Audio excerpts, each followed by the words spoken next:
Hello, folks. Welcome, welcome. I was having some tech issues. Thank you for giving me a second to get started. I'm gonna go ahead and share my screen for tonight. Actually, let me do this while we get folks on. Welcome, welcome. All right, let me actually close these captions.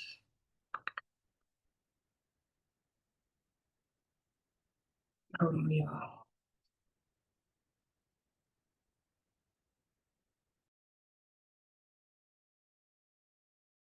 Hi, Scott. Hello, everybody. Good evening. Good to see everybody. Hi, Mr. Dancing Machine. Uh-oh, word's getting out. I gotta have his little Oh, go-go song, and there we I go. have video. I have video. Documentation. Wasn't that fun? Did you have a good time? I had a great time. My legs are still sore. We all need a little joy, right? We all need a little time to celebrate. What an incredible way to end the weekend. Exactly. It was Take a it to the great bridge. time. Now Yes. available on all streaming platforms. Can't wait to share the video. Oh, wow. Oh, Scott, I missed the go-go. This weekend was my mother, my aunt, my uncles, and my cousin's birthday. Holy cow, that's a lot of birthdays. I know it's like multiple sibling birthdays, but I'm glad y'all had a good time. While we're waiting for the rest of the commission to join, I just want to run through our agenda really quickly. So we'll have a roll call, approve tonight's agenda. We were hoping to do our finance report for tonight and some previous meeting minutes, but we are not because our supported OANC, they're finishing their fiscal year report. So we'll vote on that in November. It's not due until November. We were trying to be proactive and get it done. So we have finished the entire fiscal year 2025, but we'll do that in November. We'll open up for community conversation. Have a good opportunity for Hello, folks. Commissioner Robin McKenna is here. Hey, Commissioner McKinney, I'm just running through the agenda real quick and then we'll do a roll call. But thank you for joining us. We'll open up for community conversation. So if you have, please go ahead and start welcoming yourselves in the chat. Let us know who is here. Let us know who's on tonight. Let us know who you are. So please put that. If you do not get the commission newsletter, you have to sign up for that. But you can, I've been getting emails from tons of folks. You can email us, email your commissioner, put in a chat, but make sure you sign up to receive that. And then we'll have some updates, hopefully from the 6th and 7th district. So I'll reach out to them and see if they have any updates. Then we'll go into quick announcements from our MOCers and our council members who are joining us tonight before going into our guest speakers. So tonight we have the 11th Street Bridge Project to give us an update on what's happening at the 11th Street Bridge. We have an update from DHS. If you all remember, DHS joined us in September, I believe, to talk about what's happening on Friendship Place and the relocation of that center. So DHS is back with us tonight to give us an update. We have some announcements from the Office of Tenant Advocate too. So this will be good to, especially with everything that's happening with so many of our buildings and stuff in the community. And then we have a grant request for UniFest. As many of you know, Historic Anacostia has hosted the UniFest for so many years. It's been a gap for about 20 years, but they are bringing it back as a way to unite the community. So we do have a grant request from UniFest. It's being hosted by a consortium, the same folks who hosted the Juneteenth events, the Anacostia Renaissance, I believe they call themselves, and Union Temple Baptist Church. So not too busy at night. We have a lot of time for opportunities, and then we'll go into some votes. 2 votes we have tonight is for admin and ops assistant. If you all remember, we voted, let me say back in March to apply for the office of OANC, the Technical Assistance Fund for support with additional staffing, and then the UniFest grant request, and then we'll close out. So that's our agenda for tonight. I want to stop sharing my screen so I can see. Oh, y'all can't see me. I'm not mad. Hi. Didn't realize you couldn't see me. So we can do a roll call. So I'm gonna do a roll call, starting with 8A. Let me see the first commissioner. I see 8802, Commissioner Anthony Freeman.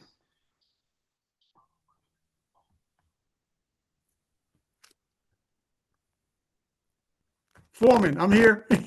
Foreman, my bad. I'm and here. then Alice, I'm gonna send you a different link so you can, yeah, well, I hear you. 8A01, Commissioner Donohue. I'm here. Okay, then 8A02, Commissioner Freeman. Here. Here. 8A04, Commissioner Freemore. Present. 8A05, Commissioner Jamila White, present. 8A06, Commissioner Robert McKinney. Present. And 8A07, Commissioner Tamora Redmond. Here. All right, we have a quorum for Freemore. We have a quorum of 6 commissioners present. Can I get a motion to approve tonight's agenda? I motion. Oh, I'm sorry, I move to. Go ahead, Commissioner McKinney, you move I move the motion, yes, to approve tonight's agenda. to approve tonight's agenda. Thank you very much. Can I get a second? Commissioner Redmond, second the motion. Thank you. Any discussion? I just want to make for the record that we didn't receive the this agenda for this meeting in the week allotted. We're supposed to have a week in advance, and we got public notice was put out on Friday. I'll second. Thank you. I want to say the public notice was sent to the office at ANC before, but we got a notification that Leonard, who does the notice, retired. So an email went to somebody who was retired, and when we got the new person, it was sent out. So It's still not properly notified. Just for thank FYI. you, Commissioner Donohue. And actually, if you read the minutes, we can do it with less than 7. If you read the law, we can do it less than 7 days. But note it for the record. All in favor, say aye. Aye. Aye. Aye. Aye. All right, Commissioner Moore, we didn't hear your vote. Okay, motion passes at least 5, and Commissioner Moore, you can put your vote in the chat.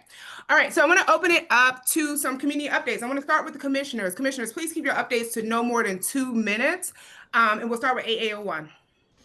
The big update that I would like to let people know about is the Fairlawn DC water project.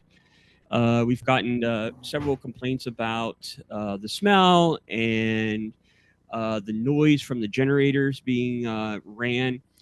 I've talked with DC Water, and we are going to have a meeting at 12:30 on Thursday at the location for us to discuss. There are ways they can mute or muffle the sound coming from the generators.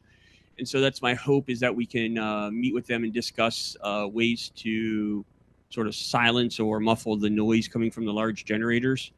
And then talk to them. I'm not sure that we can do much with the smell coming, but we'll have that conversation as well. We did have to evacuate 2 of the schools a couple weeks ago because the smell coming from the sewer was misplaced as a natural gas smell. Nobody was at any time ever in any danger. It was more for precautionary reasons until the smell could be identified. The smell was identified as the smell coming from the sewers. And unfortunately, this project will be going for several months, and we will continue to have to deal with that smell. But anybody that would like to join me on Thursday at 12:30 is certainly welcome to attend. Thank you, Commissioner Donohue. Commissioner Foreman.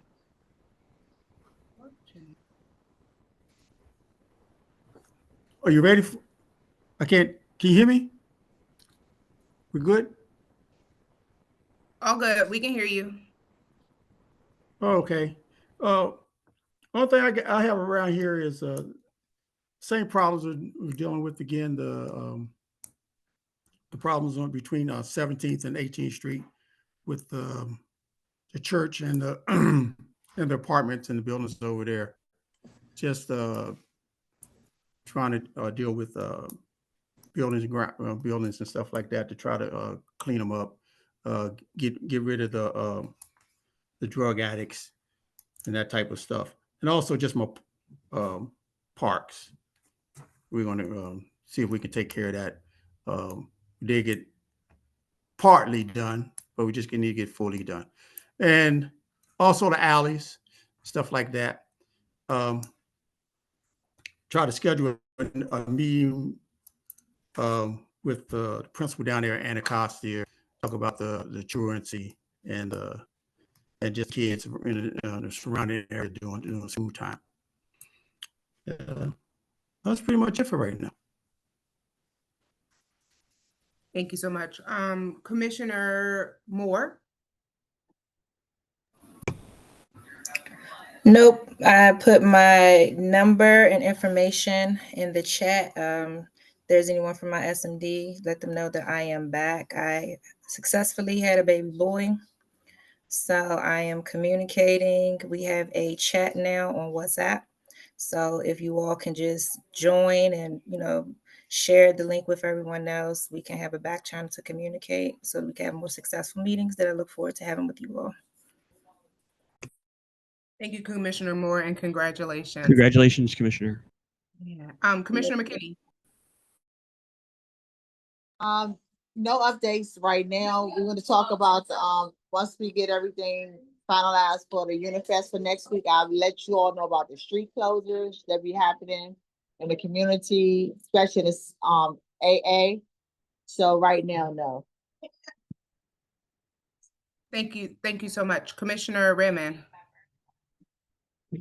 Good evening. I am in the process right now of trying to communicate with Office of Tenant Advocacy and bringing them over to my SMD to engage in tenant workshops in regards to tenant rights, to include like TOPA laws and what their agency offers to the residents in regards to their rights in slumlords. Also, the plan is to, within the next couple of weeks, within the SMD, bring Office of Attorney General's office out to speak upon the case that we have a big case that's closing over here at Langston Views, formerly known as Marbury Plaza. We should have final court order by October 31st. So I'm trying to get OAG out here to have a meeting with the residents to kind of set the bar and the expectations when that court ruling comes out, and to also communicate to the residents over here what they offer in regards to the services at OAG's office. And then on Friday, this upcoming Friday, I will have the pleasure of touring the SMD 8A07 with Quentin Milner from Mokers. So if anyone is in the SMD, I did drop my contact info in the chat. So if anyone's in the SMD going to be around that morning, please contact me on my phone. You can text me or give me a call. Maybe we can connect that morning.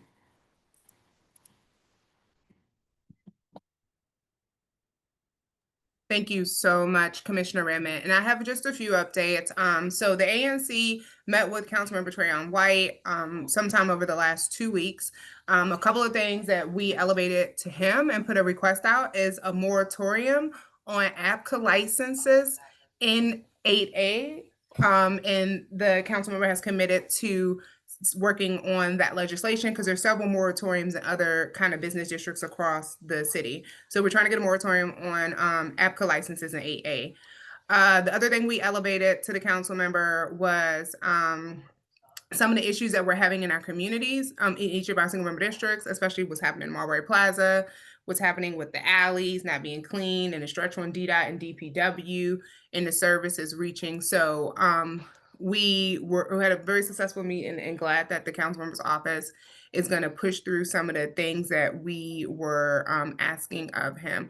A couple other things were around development, like the small area plan for Anacostia that we've been trying to do and get the mayor to commit to, and then pulling together like kind of more development initiatives. So we've been, yes, Ms. Lynch, we talked about tearing down single member homes and replacing those with big apartment complexes. So we will continue to follow up and provide updates primarily on the meetings and in our newsletter about what's happening from that. But we're hoping to see some legislation come out of that soon. And then we've also been working on an ANC-wide meeting with the OAG about slumlords, vacant properties, and other issues that they address. So I'm gonna send out a little Google form because we're asking you all to identify some of the issues. The OAG, we met with them already, last year sometime with also Brian Schwab. And what makes the conversation move forward is if we're able to send them the properties in advance or the issues in advance so they can come with some solutions and updates. So if you have any issues that you think might need to go to the OAG, either email them to your commissioner or fill out the link that will go out. That meeting will happen towards the end of October. And then the last update is we will be having a 8A05 and 8A06 joint SMD meeting before the end of October. So that's all the updates from the commission. I want to turn it over to some community members for updates. Oh, well, we'll go to Donohue first, and then I'll turn it over to community members for any updates. Like I said, you can put your updates or announcements in the chat, or you can raise your hand. I don't know where MPD is tonight, y'all. I've called them and texted them, so hopefully they'll join us by the end of the call. And then before that, Quentin, are you here representing the Mokers tonight? If you are, can you raise your hand so I can elevate you to a panelist? Quentin from the Mokers. Let us know if you're here for the Mokers tonight and I can elevate you. Okay, Commissioner Donohue. Thank you, Chair. Just wanted to, first of all, thank everyone. I in regards to, some of you may be aware that I was attacked by a pit bull, my dog and I, a couple weeks ago. And just wanted to thank the community. I got all kinds of people reaching out to me as a result of that. But I really wanted just to stress to everyone the importance of having our dogs on a leash, having them secured. Going through this firsthand, I will tell you, I was genuinely very scared when you have a 100-pound pit bull charging at you. You know, I did have to relinquish my dog over to the SPCA for the purposes of care. He was bit multiple times, including in the groin. And so I'm hoping that they'll be able to give him the care that he needs. However, I think this is a really important message, and as an agency commissioner gives me the opportunity to speak to you all about reminding you to keep your dogs on a leash. If you're having them out in an enclosure, make sure that it is secure. There are multiple neighbors of mine who are downright scared at walking this particular part of our neighborhood. So just wanted to remind everyone to do that, no matter how big or small your animal is. Please respect the leash laws and make sure that your dogs or your animals are secure. So thank you, Chair. Thank you, Commissioner Donohue, and we are sending you much care and recovery because that sounds horrible. Okay, so we have a couple of announcements from the community. I'm going to go to Jared, then Kay Ivy. Anyone else with the announcements, please feel free to raise your hand or put them in the chat. Before we go to Jay, I do want to elevate Reverend Wanda Thompson. Let us know that the Ward 8 Clergy and Faith Leaders meeting is going to be on this Saturday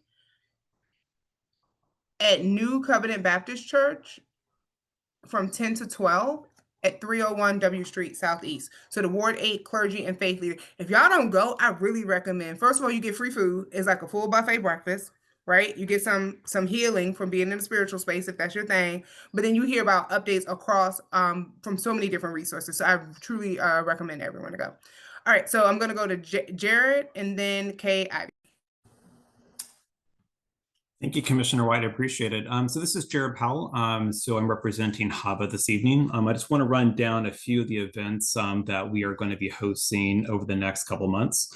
The first one is going to be on Saturday, October 18th at 10 a.m. It's going to be our monthly neighborhood cleanup. We meet at 14th and V Street Southeast at 10 a.m. On Sunday, October 26th at 11 a.m., we're going to be hosting a neighborhood tree tour with KC Trees. So we're going to be doing some residential street trees and then moving up to Fort Stanton Trail and just highlighting the trails and also the urban canopy that we have within close proximity to our homes. If those who have not seen Tracy's email, HAVA will be actually coordinating a trick-or-treat map for Historic Anacostia. So this is an opportunity for businesses and residents to register their homes or their business if they will be handing out candy or treats on Halloween, which is going to be on Friday, October 31st this year. Then in November, we'll be doing another neighborhood cleanup on Saturday, November 15th at 10 a.m. And Joe Knight will also be coordinating our annual caroling event, which is tentatively scheduled for Sunday, December 7th. Lastly, I just want to highlight we'll also be coordinating a neighborhood happy hour at the 2 Open Atlas Brewery in the Red Brick, the Bridge District, either at the end of October, early November. So we'll be posting that communication out shortly. So Commissioner White, thank you for allowing me to speak. I appreciate it. Thank you, Jared. And if you can get us those flyers, we can include it in our newsletters. Great. And I'll go ahead and And put those also, links to those events in the chat. I think you all should expand the trick or treat because I did sign up, and I'm not in the historic one street over. I'm just gonna say that. I think we're doing it also with Friends of Historic Anacostia, and we also share that with the Fairlawn Civic Association, just because absolutely we want to make it as inclusive as possible. Perfect. Thank you. Okay, Reverend Wanda. Okay, I just wanted to clarify. I think you mentioned that New Covenant was at 301 W Street Southeast, but it's 1301 W Street Southeast. And we also wanted to just make mention of the fact that that there will be a host of events coming up this week in reference to the 30th anniversary of the Million Man March and Unifest. So they start on Saturday with the torch run. And there'll be events all during the week. So hopefully that information will get out so that people will be aware of it, and it'll culminate on October the 18th. And so we just want to be sure everybody knows about all of those events. Ms. Thompson, is there a place where people can go to see a whole listing of the event, of all the events together? There is, I will try to, I tell you what, I don't know how to do it. So what I'll do is I will do a screenshot of the events, and I will email it to you, Commissioner White, and maybe you can put it in the chat. Would that work? That works. And also Reverend Willie Wilson will be on tonight, so I'm sure he can give us that information too. Oh, okay. All right, that's fine. Great, thanks. Okay, but no, we'll include it in our newsletter. Our newsletter will go out tomorrow. So, all right. I want to turn it over to Kay Ivy.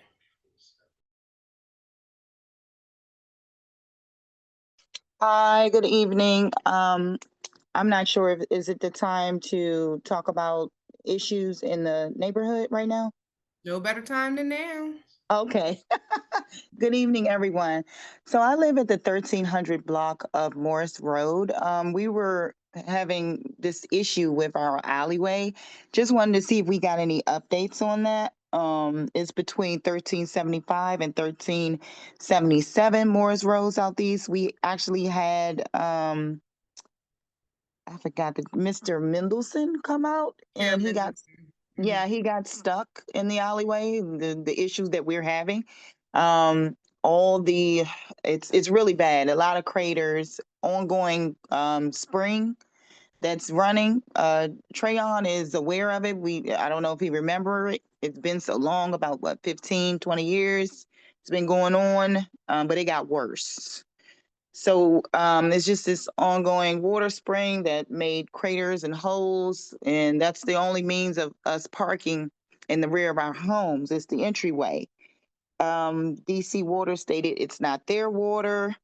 It's this natural spring. They're stating that the government doesn't own it. It's a private owner. For some reason, they can't find the private owner. We don't know who paid taxes there. I don't know.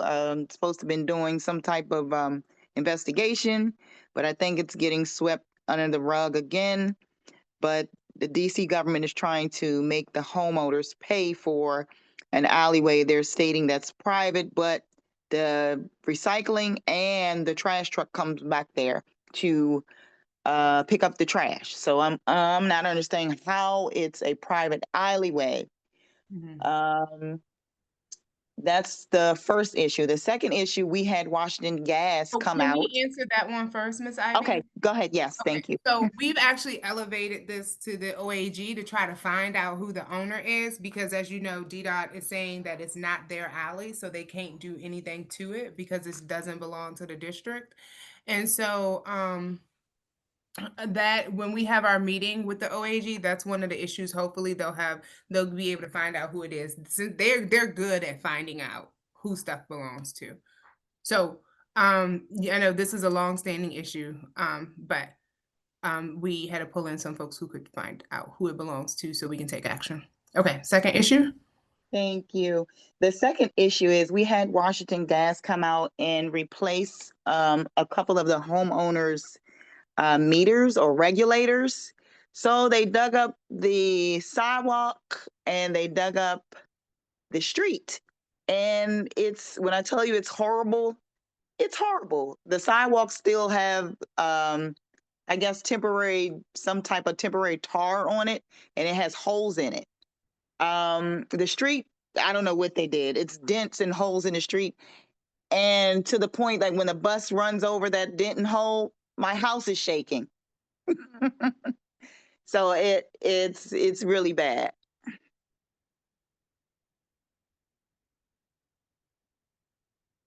Thank you so much, Ms. Ivy. Can you please send your Commissioner McKinney and copy myself? I think we bordered that.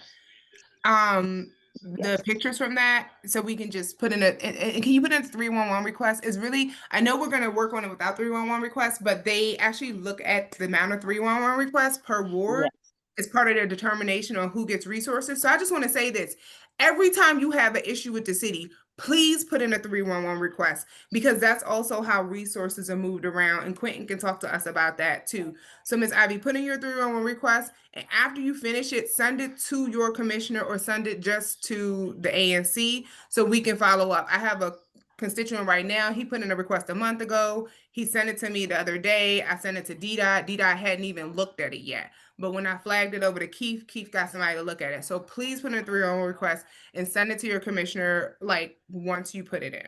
Okay, so Ms. Ivy, Thank you. To follow up on that tomorrow, whether you send it or not, but please put in a request anyway. Okay, thank you guys. Thank you. Okay, so let me see if we have any more community. Oh, Keith, you with us? Hey, Keith. All right, let's see who else. I got a few more hands raised, and then I'm gonna turn it over to MPD for some updates. The chat too. Okay, thank you. I'm gonna turn it over to MPD for some updates, and then we're gonna get into our conversation. So in the chat, let me see what we have. Go ahead, Emmanuel. Emmanuel?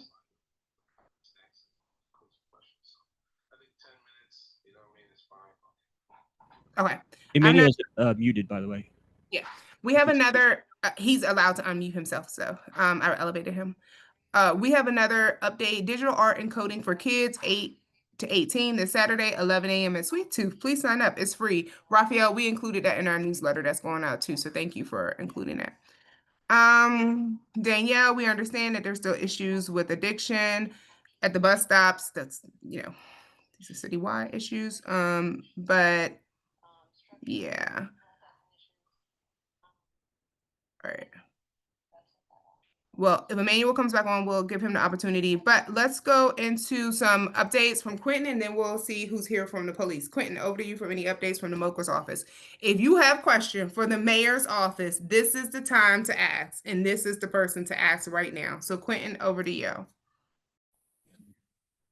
Hello, everyone. Good evening.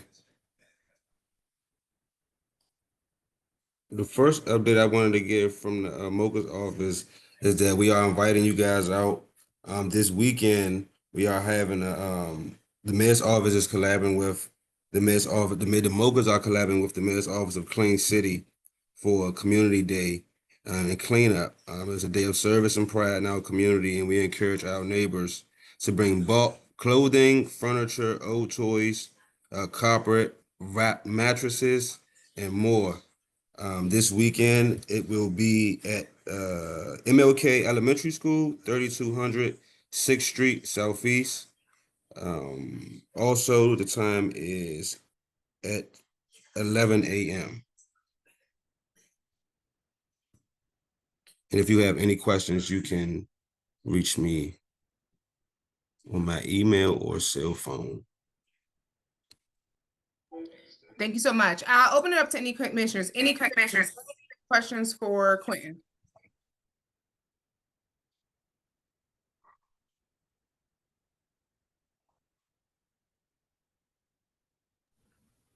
No questions from Quentin. No questions Quentin. for the mayor's office. Nobody. I just Yep, there's a question. go ahead.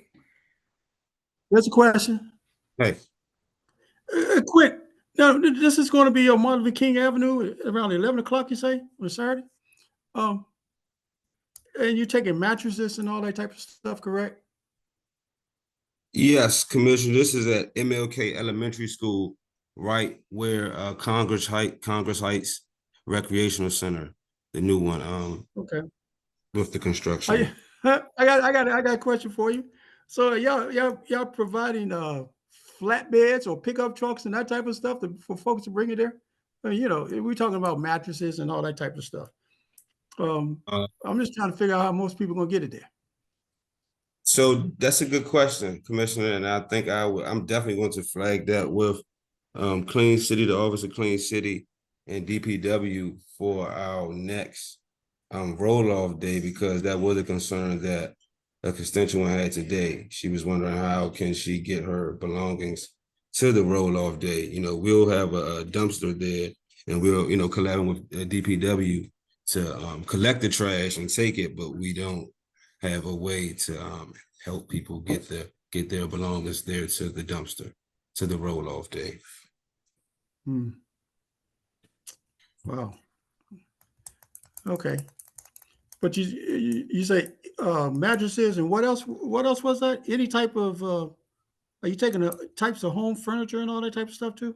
TVs and Yes, yard waste, bulk trash. Yes, everything. yeah. Okay.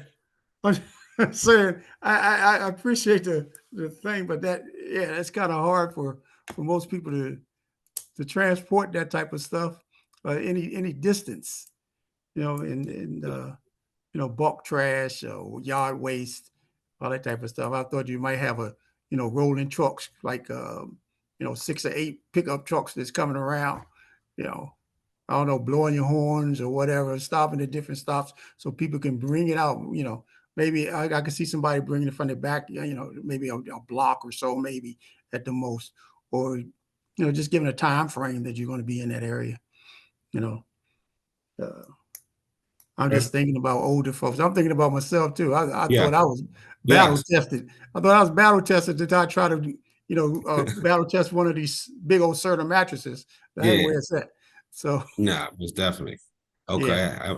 I most definitely will note that and make sure our next roll-off day have those services. Most definitely. Thank you, Quentin. Quentin, can you also send a flyer for that or some language so we can make sure it goes out to the Yes, people? I was going to drop it in the chat, but when you said asked me was I on, I said okay, I could just tell everyone about it. But I also will drop the details in the chat as well. Okay, perfect. Jared, and you said the flyer, or just if you can email it to us, that'd be better actually. Okay, I most definitely will. Okay. Okay, Jared, and I also. Go ahead. Sorry, Jared. Is that same one? Okay, go ahead, Quentin. I was wanting to piggyback on what you were saying as far as the 311 request and how important that is for those to be put in, even if it's the same issue that you put one in already. If you see it again, put it in again, and then you could also send that one you requested that you did already request, that tracking number, to your commissioner as well, so we can follow up with that request. But they do track those 311 requests by ward. So I think we should use that to our advantage. Every time we see something, drop that 311 request. You know what I mean? Whether it's if it's a little bit of trash on the sidewalk, you should put that 311 request in for any issues or concerns that you may have. And it's a little complicated. I'm gonna think of try to reach out and see how we can figure out how we can get a directory maybe for so we can understand, because I'm new in government, so I'm still trying to figure out what 311 requests go here, which ones go there, because you don't want to put the wrong ones in. So I think it's, by the next ANC meeting, I'm gonna try to have some information on a directory, what 311 requests go where, so we can better put those in. They can go to the direct agencies that they need to go to, so we can keep pushing those buttons. Thank you. But that is important. Yes, thank you. Okay, Commissioner Donohue. Yes, sorry. I just wanted to let people know that this week, in the morning and afternoon, we're going to be doing the Safe Passage survey for Boone Elementary. This means that basically you're going to see engineers probably in yellow vests and things in the morning and afternoon at dismissal and arrival times. They did this last year at Kramer, and then just a couple weeks ago they started to implement some of the recommendations made. So the survey will take place tomorrow at Boone, morning and arrival. And what that basically does is they'll assess the area, what safety things may need to be improved, and then recommendations will be made, and then it'll be implemented probably this time next year. So just in case people see her and wonder what's going on with everybody in the yellow vests and stuff, they know what's going on. Thank you, Commissioner. We appreciate that. Okay, so we're gonna keep it moving. We have a couple of speakers tonight. I don't know if MPD is here yet, but I want to welcome up 11th Street Bridge. So Scott, welcome back to ANC 88. Please stick within your time frame. Turn it over to you. Bet. Thank you, Chair White. Really appreciate it. And hello, everybody. Good evening. Happy Tuesday. My name is Scott Kratz. I am the President and CEO of Building Bridges Across the River and the founding director of the 11th Street Bridge Park. And Chair White asked for an update on the Bridge Park. I'm going to show a couple quick images and go through this quickly so that we have some room for any questions. So if you can see this, there we go. So first, the 11th Street Bridge Park, for those who don't know, is a collaboration between the nonprofit that I work for, it's been my honor to lead, Building Bridges Across the River, and the city, the District Department of Transportation. We run the ARC, where I'm speaking to you from, over on Mississippi Avenue, a network of 7 urban farms, Skyline Workforce Center, but the largest project that we have to date is the 11th Street Bridge Park. It's been my honor to lead the effort for the last 13 years. We've had over 1,000 meetings with local stakeholders to drive every single programming element. I'm not going to go through the design because I think everyone sort of knows it. Those who do not can go to bridgepark.org and see our latest designs. But we are transforming the old, aged out 11th Street vehicular bridge, using the old piers to build a new park that's across the Anacostia River that makes way for community requested programming spaces. Local residents not only drove the programming, they even selected the design team. I'm not going to go through this slide, but I'm just going to share the number of 30 permits that we've had to go through to get this project to where it is today. And I'm very happy to report that we're down to the last 2. The last month, the DDOT submitted a transfer of jurisdictional authority resolution, transferring land from National Park Service to the city where the Environmental Education Center and Outdoor Amphitheater will be. That should be wrapped up at the end of this month, first week of November. And at that time, we should have our Department of Buildings construction permit, which means that we are on path to solicit our general contractor by the end of this year and then break ground in Q2 of next year. Did not think this was going to be 13 years of my life, but every right idea has a right time. So excited to keep this promise to the community. And I think, as everyone knows, that in addition to building the park for the last 13 years, we haven't just been working quietly in our offices. we've been working to make sure that we're investing in the community, making sure that the same tens of thousands of residents who shaped this park from the beginning can be the ones that benefit from it. So our community preservation plan that we've been implementing for the last 10 years has become a larger model for anti-displacement across the country. And I'm not going to go through all 34 strategies, but we've seen now 182 Ward 8 renters become homeowners who've gone through our East of the River Homebuyers Club. Meets here the third Saturday of every month at the Arc. It's free. It's in collaboration with MANA. We provide $2,500 cash grants to graduates of the program, and we're in the process of raising funds for down payment assistance as well. We just graduated last week our 43rd construction training program through Skyland Workforce Center. So we've trained and employed over 500 East of the River residents into construction jobs. So if the general contractor comes to me in the spring and says, well, Scott, I can't find any local residents to hire, we can show up with a list of 500 people that we've trained and are currently employed in the construction trades.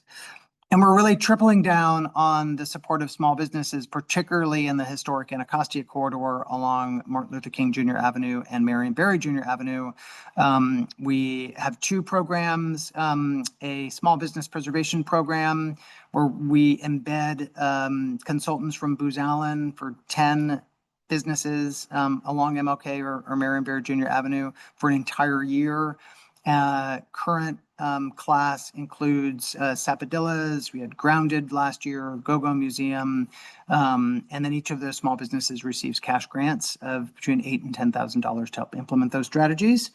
And you might have seen around town our two mobile kiosks. So we have two of these mobile small business kiosks that we call the Bridge Spot, coming to a neighborhood near you. Eventually they'll be on the park, but they currently are housed each month. We rotate. This is a larger collaboration with the BID. We rotate a different East of the River entrepreneur. People like Plumgood or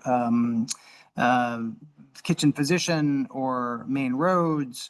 We work with about 14 businesses every year. There's no cost to the small businesses. Then each of the businesses receives $2,000 cash grants. They keep 100% of anything they make. So we're building the support right now of small businesses well in advance of the park opening up. And we've been investing in lots of arts and culture strategies. The largest event we put on is our Anacostia River Festival. We're already starting to plan next year's River Festival. But I would like to invite everybody this Saturday to my favorite event that we put on, our Taste of the Harvest Festival. It's at the Arc. We'll have an East of the River Artist Market and hands-on arts work. And then we have a sit-down dinner. Last year, we had a sit-down dinner for 700 neighbors in the woods along Oxen Run. And then we end the entire night with roasting s'mores under the stars. It's a beautiful free event. We encourage you to come out from 2 to 8 p.m. You can go to find out more at bridgepark.org/harvest. We've been running this network of 7 urban farms, and we harvest all of the food, and we set up a farmer's market every Friday at the Arc between 12 and 2, but we remove the barrier of cost, so it's all free. We're on track to serve about 4,000 families throughout the year. This will go through Thanksgiving. We're looking now to raise some more money to keep this going through beginning of next year, recognizing the real hardship that folks are going through during the holidays. We also will be distributing a little over 1,100 turkeys and all the fixings, raw, uncooked, or frozen turkeys that people can take home on the afternoon of November 21st. So we encourage people to come to the Arc. And then the last two things to mention, I'm going through this a little quickly, so apologies, but I want to respect everyone's time. We kicked off a pilot last year that we really greatly expanded this year. East of the river is on average, Ward 8 is on average 13 degrees warmer than other parts of the city. And for residents who don't have air conditioning units, that is a huge issue, particularly for residents who have issues of asthma or heart ailments, type 2 diabetes. So this year we distributed 58 high energy efficient at no charge air conditioning units to a bunch of Ward 8 residents. And we plan on expanding this next year. The impact has been huge. And the very last thing I want to share is that several of you were there, but on Sunday, a month ago, we partnered with the Go-Go Museum to commission our very own song, Go-Go Song, for the 11th Street Bridge Park, Take It to the Bridge, by Raheem Devon, and the Crank Crusaders. And on Sunday, we had a really amazing celebration at the Go-Go Museum for about 150 friends. It's available streaming on all platforms, but it was a ton of fun. So what park, every park needs a theme song, right? So very exciting. I'm gonna stop sharing and see. I went through a lot of information very quickly, but the takeaway is that, we're moving forward on this. We have all the funds that we need for the construction, and we're really excited to keep this promise to the community. So.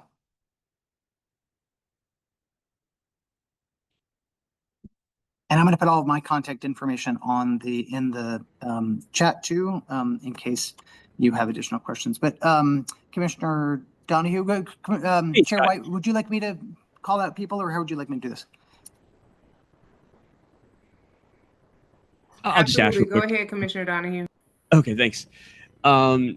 Kratz, thank you very much for that information. It's a lot of great, valuable information. Took lots of notes. The Harvest Festival, is that with the dinner? And that sounds like an amazing night. Is that free too? 100% free. Come on out. It's going to be beautiful weather on Saturday. And where's it at again? It's at the Arc, so 1901 Mississippi Avenue, from 2 to 8 p.m. I'll put the more information. I'll put the website. It's bridgepark.org/harvest, but I'll put that in the website or in the chat too. And all the information's on there with a full schedule and a bunch of participating small businesses. And we're doing food samples. Chef Angie from the Go-Go Museum is doing the catering for the event, and it's going to be a 3-course meal. It's just sit down, hang out with each other, and let's break some bread together. So. And is that something you have to register for? We'd love it if you register online. You don't have to, but just so we have an idea of how many people are coming. So, yeah. Awesome. Thank you very much. Thank you.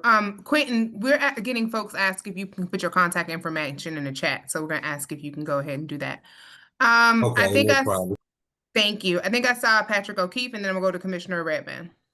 Hi, yes, thanks, Chair White. Hi, Mr. Kratz. Nice to see you. Thanks for taking time to join this evening. My name is Patrick. I live over at 16th U Street. Truly appreciate everything you've been doing to get this going, and for the long-term commitment. It sounds like a lot longer than you expected. Indeed. And I'm a huge fan and really excited about the project. I have a quick question about the timing. So I've been in the neighborhood for about 8 years. And I think every year, if not every other year, there's been a planned groundbreaking and then an extension. And so I just read in September in Hill Rag about the extension from this quarter to next year. And so I understand these things are incredibly complicated, and it sounds like you're down to the last 2 permits. So I'm wondering what kind of reassurances you can give us or level set with us on how likely that groundbreaking is for Q2 of next year. And second question, what, if anything, can the community do to make sure you get that transfer and the permit? Is there anything we can do? Can we write letters? Can we join meetings so that we can help get this forward? Thank you very much. And yes, it's been, feels like 3 steps forward, 2 steps back, right? A bunch of the time. So I share the frustration, the lots of patience and persistence and just a little bit of stubbornness moving forward. I did just hear an update on the transfer of jurisdictional authority from both the Readout Legislative Council and Chairman Mendelson's office. So that I'm confident is moving forward. The good news is it's a resolution, so it actually doesn't have to go to the mayor, nor does it have to go to Congress. So both of those are good things. So we don't have to have the typical 30-day review from Congress, and particularly now Congress is shut down. And we are this close to finalizing this is getting a little in the weeds, but our flood plan, that we need for the Department of Energy, the Environment.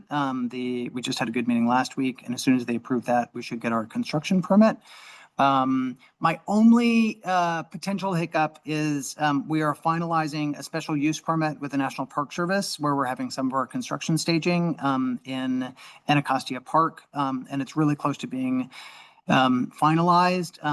But I mean, if the shutdown goes on for another 4 months, like that's going to mess us up a little bit. So that's the only sort of challenge that I see, but everything else I think is going according to plan. The Office of Contractor Procurement does tell me that by the time the advertising hits the streets, which again should come out in December, that it should take about 4 months for us to select the general contractor. DDOT is going to be running the procurement, but we are going to be sitting alongside them the entire time. And again, if anybody has like any questions, they want updates, like I put my cell phone and my email in the chat, feel free to reach out. I answer 7 days a week. Thank you, Scott. Robert and then Tara. No, I'm sorry, Commissioner Redmond, then Robert, then Tara. My bad, y'all. I'm tired. It's been a long day. Commissioner Redmond. I just wanted to piggyback on Scott for this weekend at the Harvest Fest. Quentin and I actually graduated from the Community Leaders Engagement Workshop that the 11th Street Bridge actually hosted. And my graduating class is actually presenting at this year's Taste of the Harvest.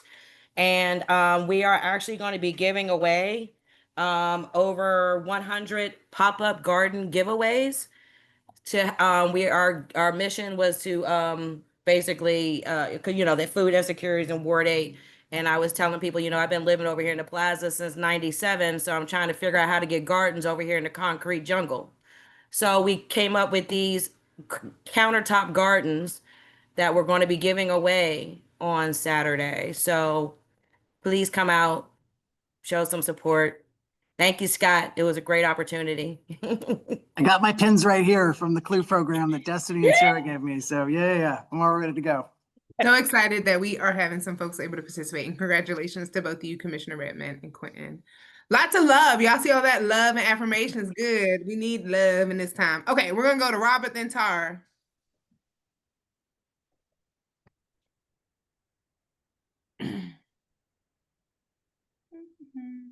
Okay, Tara. Hi, I'm really that 13-degree average is really shocking to me. I would love to know, I don't want to take up too much time, but I'd love to know what the cause of that is for why Ward 8 is so much hotter. That you can find that from the American Forests did a big sort of nationwide survey, and in DC it's primarily due to a lack of tree canopy and the urban heat island effect. So all the more reason to have sort of both of those. So it came, a friend, resident in Ward 8 mentioned 2 years ago casually that her neighbor, single mom with 3 kids, doesn't have air conditioner and air conditioning, and it could reach 115 degrees inside her apartment, right? It was just like devastating. She was sick, she was getting headaches, and gave us the idea of like, we got to figure out how to do this. So we're looking to expand this to another 100, the free air conditioning units next spring, and we're doing a larger sort of survey. And I'll end with the first year we had Mr. Wren, who lives up on Alabama Avenue. He has narcolepsy, he wrote this sweetest note afterwards of just saying that after we installed this Whisper air conditioning unit, it's the first good night's sleep he's had in months, right? So it's just a little thing like air conditioning can actually do a huge impact on your mental and physical well-being. So. Thank you, Scott. I'm gonna read Robert's question. He said, and then Scott, we have some questions in the chat. I'm gonna ask if you can get to. Sure. But he said, does B-Bar have any plans to host a regular farmers market in historic Anacostia Fairlawn area nearer where the park will be built? We do currently run a farmers market and a CSA at the Arc, with Fresh Farm, and for sure after the park is open, absolutely. So, yes. Well, thank you so much, Scott. We appreciate the updates. Please continue to send us things in advance. We do have a newsletter out now for the ANC. I don't even know if you get it, Scott. So request to subscribe so you can see what we're sending out. So we can have a question. announcement. Go ahead. Hey, Clinton. Okay, Clinton, Scott, what's going on? How are you? You're good, man. Hanging in there. And I had a question. How do we get grassroots organizations on the other side, on a most disadvantaged side, connected right now with the, you know, bridge park, you know, because as you said, I was intrigued by your article like maybe 2 years ago, and you said that you wanted to make sure that this park was embedded into into the community that it was, you know, serving, and it will gentrify our community. It's a known fact, and we do have things set up in place as the Skyline Workforce Center and things of that nature. But how do we get these organizations embedded right now? So when the park is built 3-4 years from now, 5 years from now, when the stadium is here, everything else is here, our community right here on this other side of the bridge won't get left out. Thank you, Quentin. That's a great question. I think that's why we've been focusing, so hard over the last 10 years of our community preservation plan, explicit anti-displacement strategies. So we've stood up the Douglas Community Land Trust, right? That we've raised millions of dollars for early property acquisition. It's now its own separate 501c3, a separate nonprofit, but it has over 230 units of permanently affordable housing, right? Owned by the community. I just touched on a few of the strategies, right? But as Commissioner Redmond said, we have this program called, that she was just a graduate of, our Community Leadership Empowerment Workshop, or CLEW, that we run every year, that is working with east of the river residents to become more effective change agents, right? And change their community and understand the planning process, and particularly around how you can change the community for the better. So encourage everyone to apply for our CLEW program. We'll have another one, our 8th program next year. And if there's other ideas where there's needs that we are not hitting, or again, encourage you to shoot me an email, give me a call. I'd love to either, touch base with you, connect you with Anna McCorvey, who's a Ward 8 resident. She's our senior equitable development manager who runs a lot of our programs, or Sean Noyes, who works with Anna, who's our equitable development manager. So please reach out. Thank you, Scott. And Scott, I just want to say from the beginning, thank you, because before I was on the government side, I reached out to Scott, and he always quickly, swiftly respond in his high road that he's in. And I just want to say thank you, for that, Scott. Thank you for responding. Congratulations on the position too, Quentin. Thank you, Scott. Appreciate it. We're going to move on. Scott, you're welcome to join, or you're welcome to dip out. All right, so we're going to go to DHS, and then we're going to go to DHS. How long is this? Should we go to MPD first? Commissioner, we're going to be super quick, I promise. Okay. Okay, DHS. And then if you have any questions for DHS, please go ahead and raise your hands. Or put them in. Thank you so much, Commissioner. So we have 2 quick updates. One, as promised at our last time we visited, our singles program has officially exited Valley Place. There are no longer any singles, and the Friendship House program has come to an end effective September 30th. I am also coming here to confirm that there will be no move-ins in the month of October and November 2025. And I also commit to return same time, same place next month to give any updates for the month of November and December. Let me pause there and then take any questions before the second update. I think we have Haba on the line as well, and they were super interested in our updates. Not a lot of details, no deck. I just wanted to stand committed to coming and confirming that the Valley Place program has come to an end effective September 30th. Thank you so much. I'll start with Commissioner Robert McKenna. I know that's your single member district. If you have any questions for DHS. Yes. Have you all potentially found another vendor, or have you decided would it be a family program there, or any type of, what's the next plans for that space? You have that information now, or later? Great question, Commissioner McKenna. What I can confirm, it will be a part of our family's operation. The particular family program, I cannot confirm at this time. That's why I commit to coming back in November as soon as we have that finalized to share that with the community. There were also questions from the community about the security and maintenance of the property during the interim. I just got off the phone again today with the ownership of the property, Bruce Finland. And again, I have his commitment for routine security monitoring and maintenance of the property during the period when no one's there. So this will not become an abandoned property that the community will have to worry about. And then the second update, Commissioner, you had reached out about properties at 1701 V Street and 1707 V Street Southeast. Those two properties are no longer in our inventory. Those have transitioned to DGS. So would you like for me to make a connecting email between you and the chief of staff there? Yes, and thank you. Okay, Tyler, can you take that note, please, for me, sir? And then any updates, follow-up, or questions I can take back to the team, Commissioner McKinney or any of the commissioners about the future usage of Valley Place, please. Thank you. Thank you. Any questions from the commissioners? I don't see any. I know some of the new commissioners may not have been following that. Okay, perfect. What about the community? Any questions for DHS? Please raise your hand.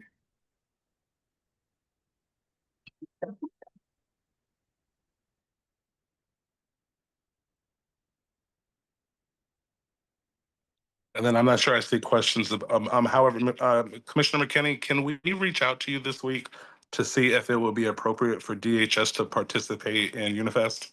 I don't think that's on my team's radar. Yes. I'm answering for Commissioner McKinney. Yes, that'd be great. Thank you. Yeah, my apologies. That would be great. I appreciate that. Yes, I'm pretty sure the community welcomed that as well. Yeah, and Reverend Willie Wilson will be on the call later on at 8:30 if you want to come back or stay around. So, thank you. Okay, thank you. I see a question in the chat. Jared Powell, Commissioner White, we flagged these properties to Councilman Memberson during our vacant property walk as well. Could we be connected on the perfect? Yes, Jared. If you can just send me an email if you sent any follow-up to Mendelson so I can include that. Okay, thank you, DHS. All right. Thank you, Commissioner. Thank you. Jack Becker, I sent you a note in the chat if you can respond. I'm going to turn it over to MPD for any updates. If you have questions for MPD, now is the time to raise your hand or put them in the chat. So questions for MPD, raise your hand or put them in the chat. Over to you, Jonathan. Good evening, everyone. Captain Jonathan Duro. I am currently the acting commander for 7D while Commander Butler is on some well-deserved leave. I'm here also on behalf of Captain Pulliam, who's your sector captain for Sector 1 and 7th District. So I'm here for the 7th District. Happy to provide any updates. I can give a quick rundown of the numbers. But in general, we've been looking very good on crime, running well south on violent crime in your area as well as across the district. And same on property crime. We have had a slight uptick this year in burglaries in the Anacostia area and also a few additional homicides. That's kind of an outlier for us, but the numbers overall are still fairly low.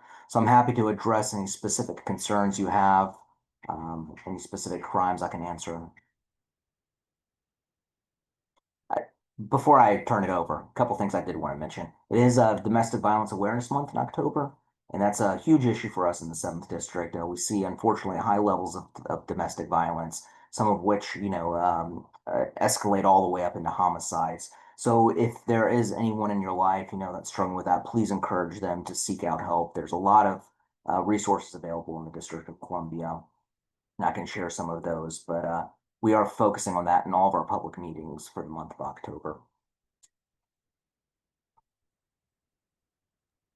Thank you so much. Okay, so I'm going to turn it over. So the 7th District is single member district 880-456. 456. That's what the 7th District South covers. of Good Hope. Yep. South of Good Hope, but I'm sure he could take any questions back. So I don't know what the 6th District is tonight. I'm not sure. So maybe take questions for the 6th District, but do want to recognize where we are. Sure. And the other thing I guess to mention is that the Thrive is still going as well. Our homicide reduction area is still active in Anacostia on both sides of Good Hope in both the 6th and 7th District. That's being led by Captain Livio Rodriguez for the fall. And I'm going to try to get him to attend the next meeting for you. Thank you so much. Okay, I'm gonna actually start with this first question in the chat. How are the portable MPD cameras assigned? It's as needed based on crime trends, especially violent crime trends. Yeah, violent crime is the primary driver for those. So there are specific areas we can evaluate that and can send it my way. Okay, how do people get in contact? Because this is actually outside of our ANC, so I want to respect the commission that that's in. Yeah, I dropped my email in the chat. You can just email me and we can forward that to the appropriate channels. Okay, so for the folks who, I think it was Reginald or someone who asked that question, please go ahead and contact your commissioner. That is, I believe that's 8D down there. And then get in contact with MPD. All right, looking in the chat before we come off. All right. Some recommendations for MPD, commendations on the increased bike patrol, PD cyclists, increased positivity, civilian police encounters. So that is, I will say Anacostia is one of like the only area in the 7th district where we do have dedicated bike patrols every day. We do have business speed officers. We have 4 business speed officers that are out there, 7 days a week pretty much. I think it's 6 days a week. I think they're off on Sundays, but yeah, they're generally, like I said, out there. They do great work. We get good feedback. So thank you. So Anacostia is the only community. All right, Emmanuel, you have a bunch of different questions. I'm trying to follow it. You say, do police even patrol anymore? yes, we do. About prostitution and sex work on Minnesota Avenue and vacant properties. Is that something you can address, Commander, or? That sounds like it's in the 6th district. I'm not familiar with that particular issue, but again, please email me. And generally, any issues like that, it's best to identify who your sector captain is and email them so that that's something we can work on, on a rolling basis. So that generally via email is best on that. So I'm happy to put you in touch with them if you email me. Thank you so much. And anything dealing with vacant properties, we are bringing this up to the OAG. So please send your commission. If you have emailed me about vacant properties, I already have it on the list. If you haven't emailed me, then I don't have it on the list. But I'm gonna go over to Commissioner Redmond and Commissioner Donohue. You all can go back to back because I need to use the bathroom. So I'll step away. Okay. Good evening. I'm over here at 807, and so I don't know if we've ever had anyone represent my SMD on this call, but I did try to reach out to a community officer a couple of weeks ago, trying to get something that I could send out to my constituents regarding what is a valid, I don't know if MPD has something that they can distribute to us to send out to our constituents. What is a valid like noise complaint, noise ordinance complaint? I'm over here in an apartment complex of over 600 and some odd units. Yeah. And every Sunday we have a group of 15. Well, they're out here every night, but every Sunday they have the big screen blow up inflatable TV watching the football game. And it was brought up to on-site management and ownership. And there was a police car here the other night, but they parked 5 spots away down from the screen with their lights on and left it at that. So I know loitering is kind of a sensitive issue in the area, but if someone's calling, complaining that they're outside of their window and it's a problem, how can we address this situation? Yeah, you're correct that it can be kind of a touchy issue, but the law itself is pretty clear, is that after 10 p.m. you cannot make any noise that may disturb a resident. So again, with that, we use a lot of discretion. Obviously, we try to, negotiate those issues usually, especially when it is in a, other residents that are causing noise. But the law is clear that if it's after 10 p.m., there should be no noise that's disturbing other residents. And on the other hand, before 10 p.m., there's really very little we can do to enforce any kind of noise violation. Is there any kind of like public information, PDF, something material? I can take a look. I don't know that we have any flyers or anything like that from the MPD side. Yeah, unfortunately, that's the SMD I deal with. It's a lot of grassroots knocking on doors and passing out information that way.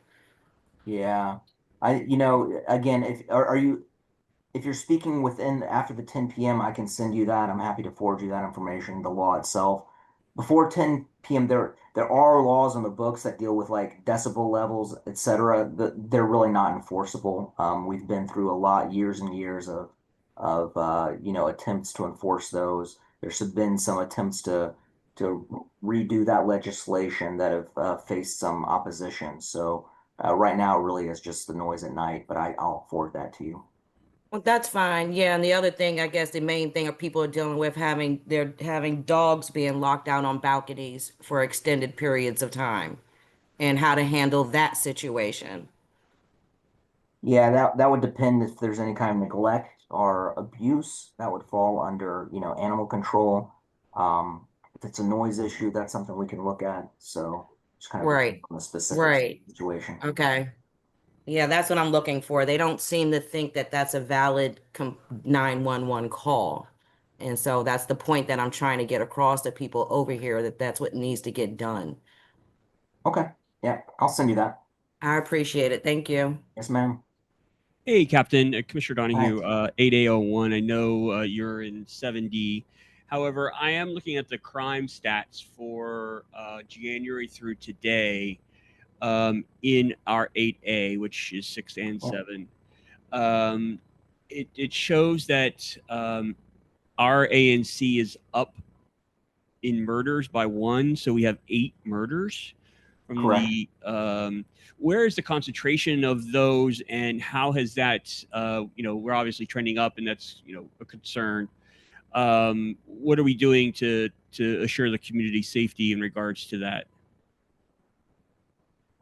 Sure. Like I said, you are in a homicide reduction area, so it is one of 4 areas in the city that we have identified for additional resources specifically to address, higher levels of homicides.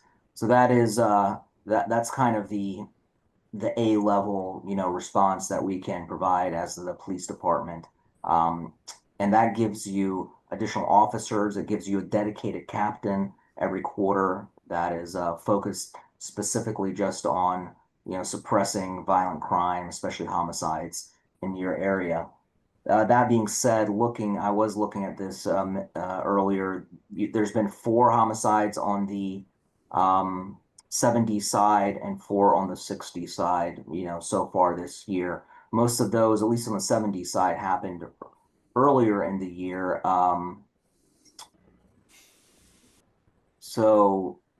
And there doesn't seem to be a specific, 2 of them did happen right around, was it 19th place? So that would be the only, I know we've had some shootings there as well. So if I had to identify, one hot spot, that would be it. But I also know that we've had a lot of gunplay kind of in the 16th and W, 16th and U area. So those are, at least on the 70 sides, off the top of my head, those are areas I know that we focus on because we have seen the gun violence there.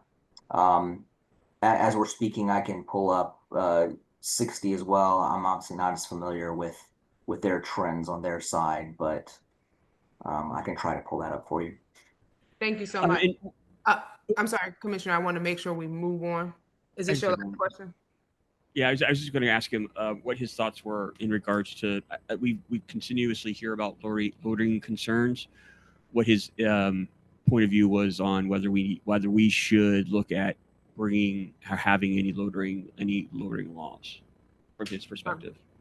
Say that I think MPD has answered this before, that has to go to council. Yeah, I can't really. It's not something I can comment on. Exactly. Yeah, that's cool. We'll move on. Commissioner Foreman.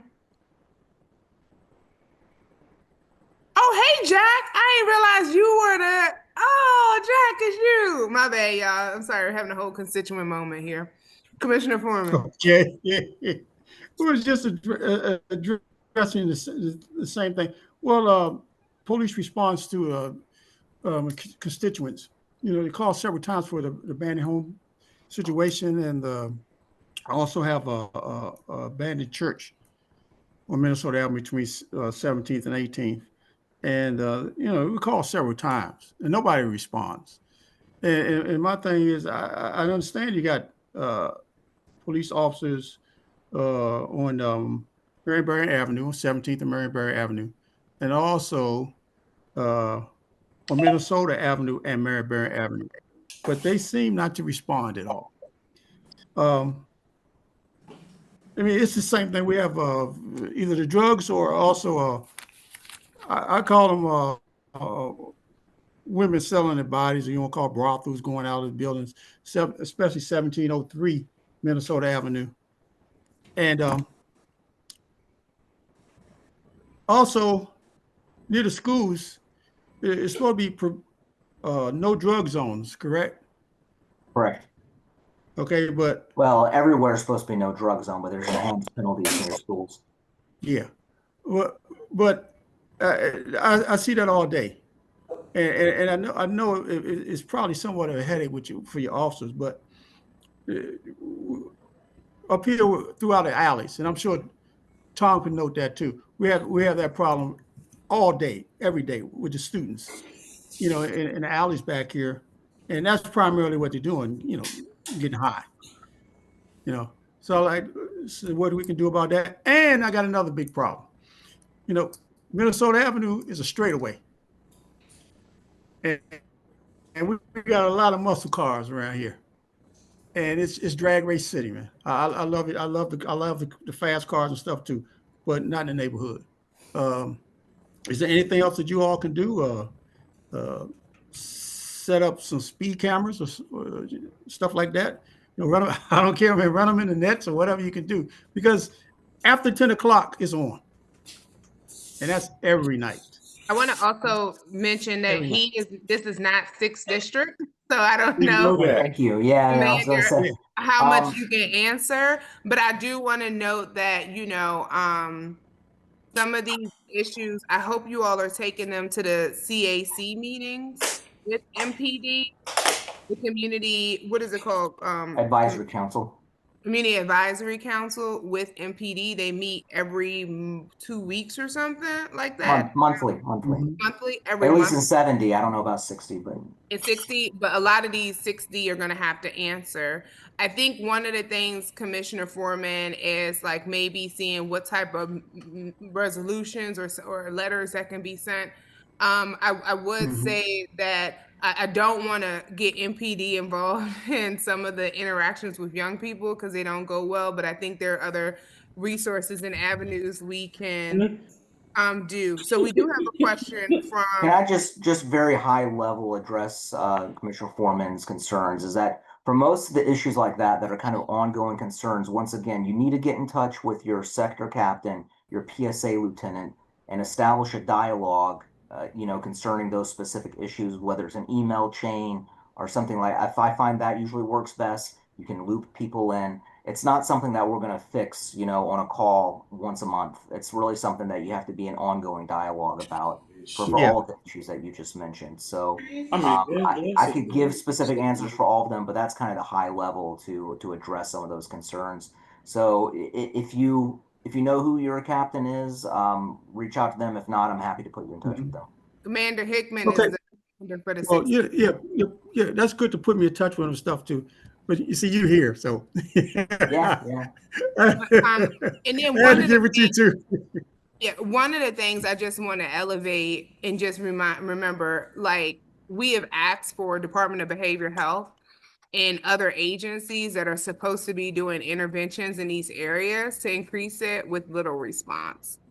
So that's another thing.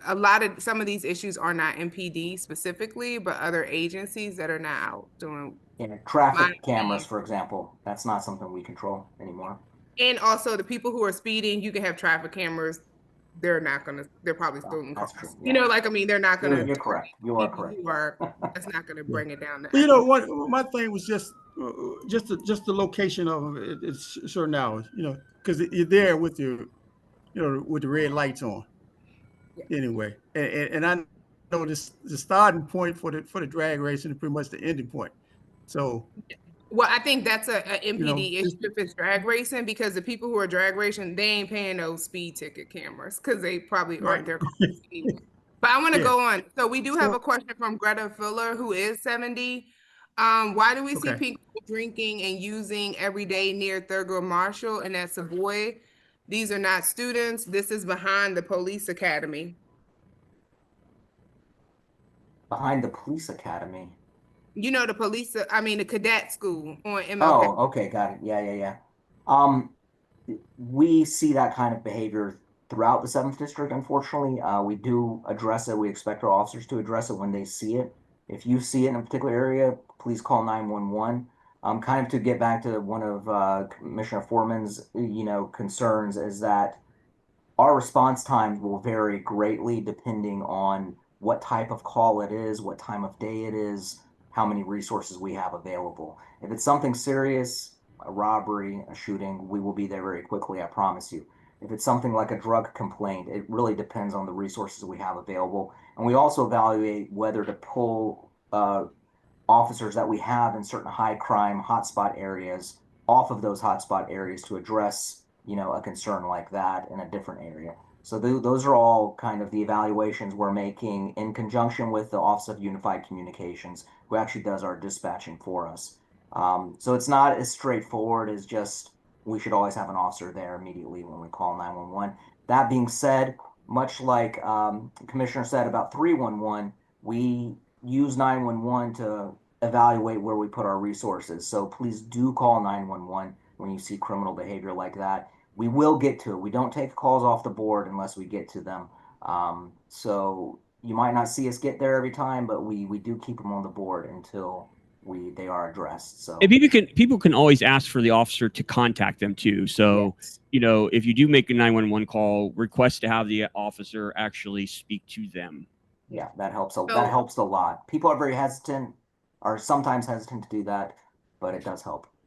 One thing I just want to elevate that's coming out the chat is that this is like a consistent issue all day long. So MPD is aware of it. Sometimes MPD be sitting out there too. So I'm just like, and it's not like an MPD patrol car. It's not out in that exact area that Ms. Fuller is talking about most of the time. But I will say, so I'm just looking, that's across in the metro station where the new builds are. We have been focusing some attention there. I know I've spoken to, our officials that manage that area. So I'll elevate that again. I'll reiterate that concern with them about the drug use in that area. Yeah, and maybe I think like this is when we pull into other agencies. I think if MPD could be a little bit, I'm not saying you're not proactive, but proactive in getting DBH and some of the other agencies that provide other services out there, it would be really, really helpful. Again, we have asked the mayor for a real integrated health intervention plan, which she has promised and not delivered. Because a lot of this is kind of some social work too. So. Okay, any more questions for MPD 7th District before we move on? Commissioner Foreman, I see your hand is raised again.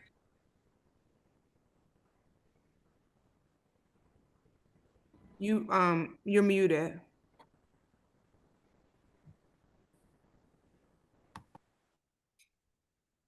Going once, going twice. Okay. Okay, we're gonna move. Oh, Commissioner Foreman, are you back or you? Okay.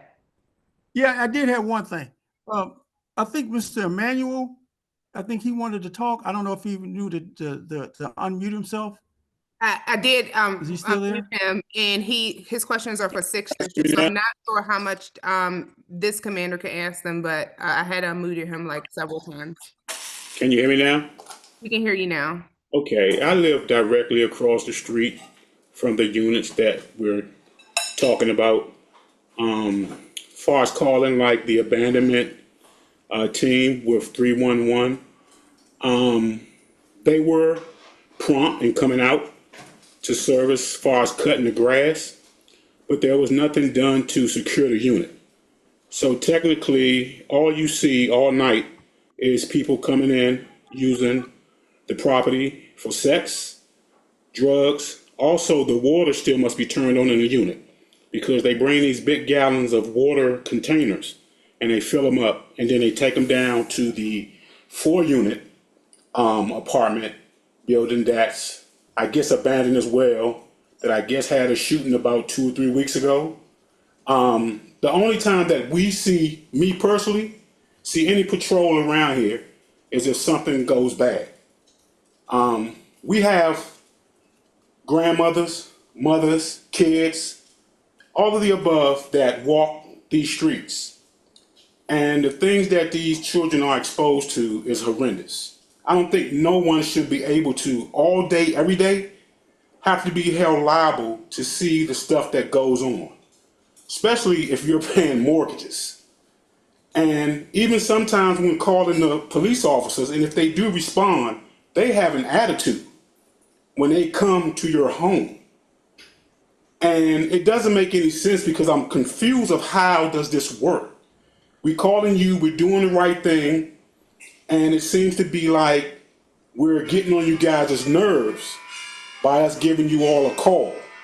I even thought about going over to the place myself and putting a chain on the door to keep them from coming over there, because that's how much traffic comes in and out of that house.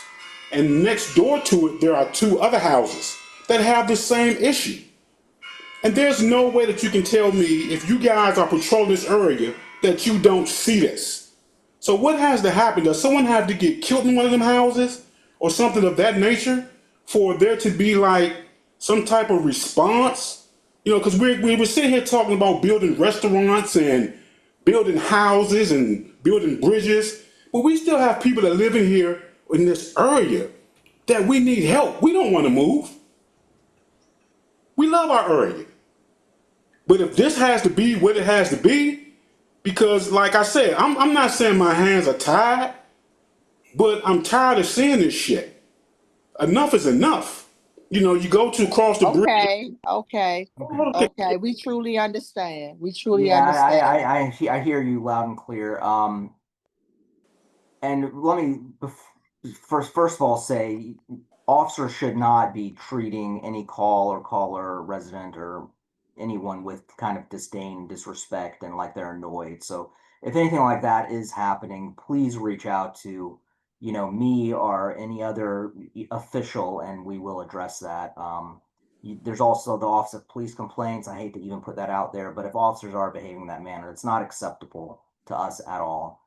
So please, you know, take the time to follow up on that so that we can get our guys in line. That being said, the last location I think we were talking about was like Howard Road in Shannon. Is that the location you're speaking of? I want to get an exact. No, this is on Minnesota between 17th and 18th. It's all on the same block. Okay, Minnesota between 17th and 18th. On both sides. Yeah, that is the 6th district. I can forward that information to them. I promise you I'll do that.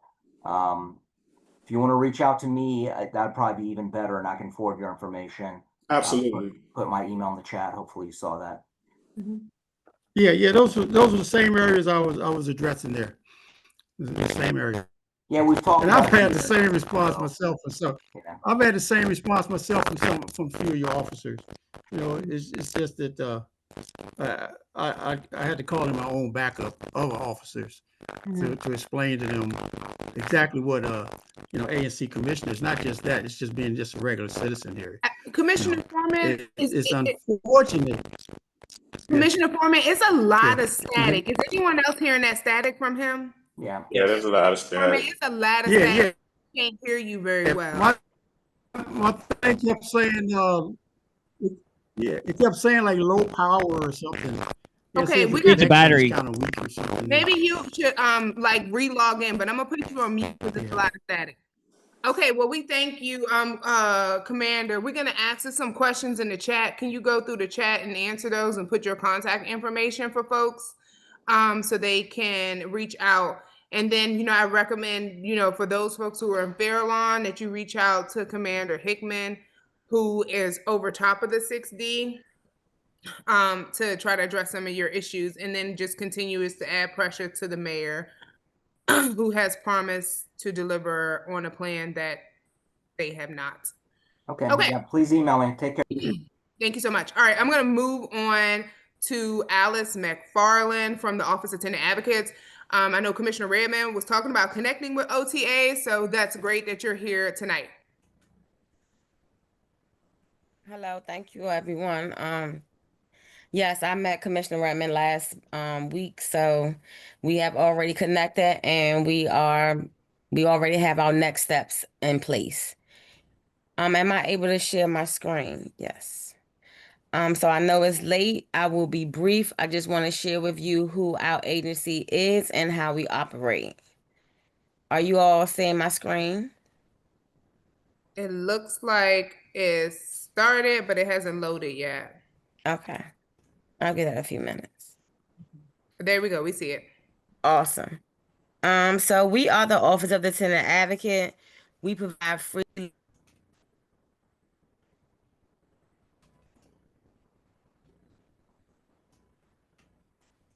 My apologies. We provide free legal and technical advice to all tenants in the District of Columbia.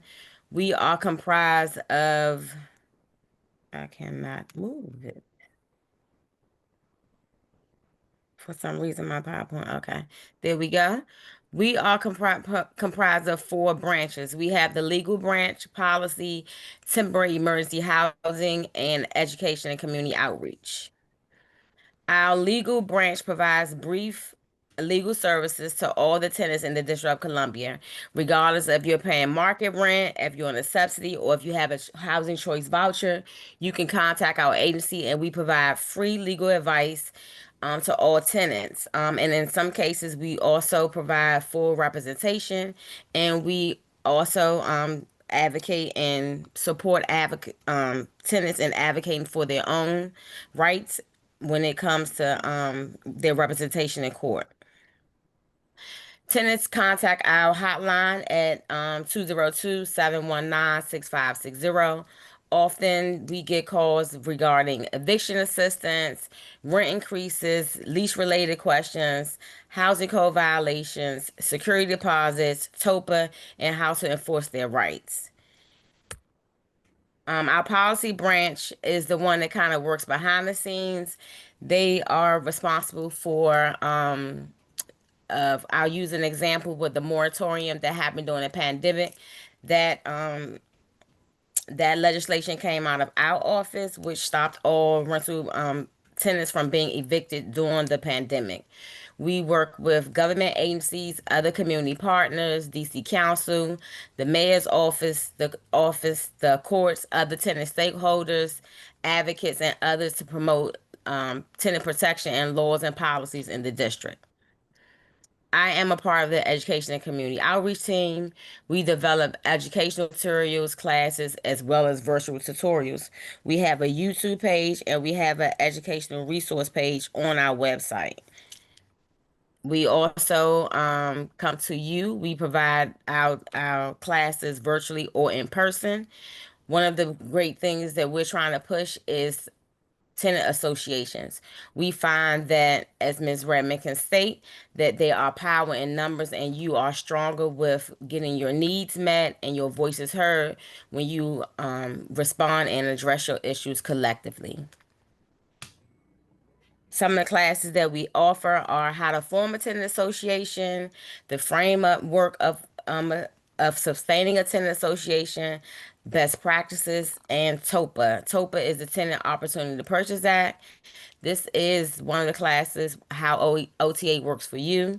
We have Lease 101, where tenants learn what to look for in their leases, certain disclosures, certain things that are illegal and unenforceable. We find that tenants contact our agency to assist to speak to an attorney advisor or one of our paralegals that will actually read over the lease with you, for you, and determine if anything in there is illegal or unenforceable, and assist you with navigating how to address those concerns and advocate for yourself when it comes to the management company and or the property owner.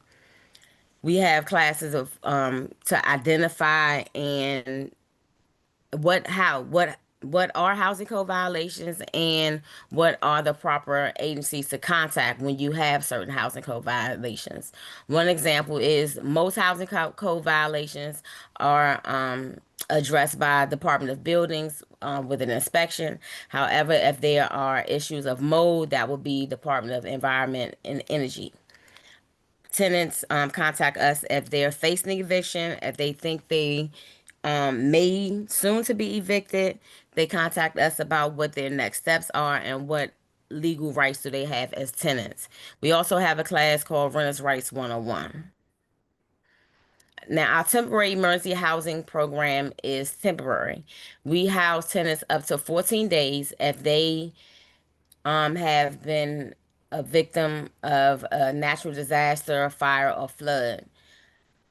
However, our emergency housing program is only activated by either Department of Buildings, DC Homeland Security, HACIMA, or the fire department or emergency medical department. What that means, or the Red Cross. What that means is you cannot contact your council member, your ANC commissioner, the mayor's office. They cannot assist you with being housed temporarily. You have to have your unit has to be deemed uninhabitable by one of these agencies in order for it to be activated. So we don't get the calls directly. One of those agencies actually contacts our chief of staff, and then that's when the ball starts rolling when it comes to temporary emergency housing. So although we find that some tenants may be living in a unit that is uninhabitable or feel that they're living in a unit that's uninhabitable, if it hasn't been deemed that according to one of these agencies, unfortunately, we are not able to assist. If you have any questions or concerns about tenant rights, you can contact us at any one of these 3 outlets.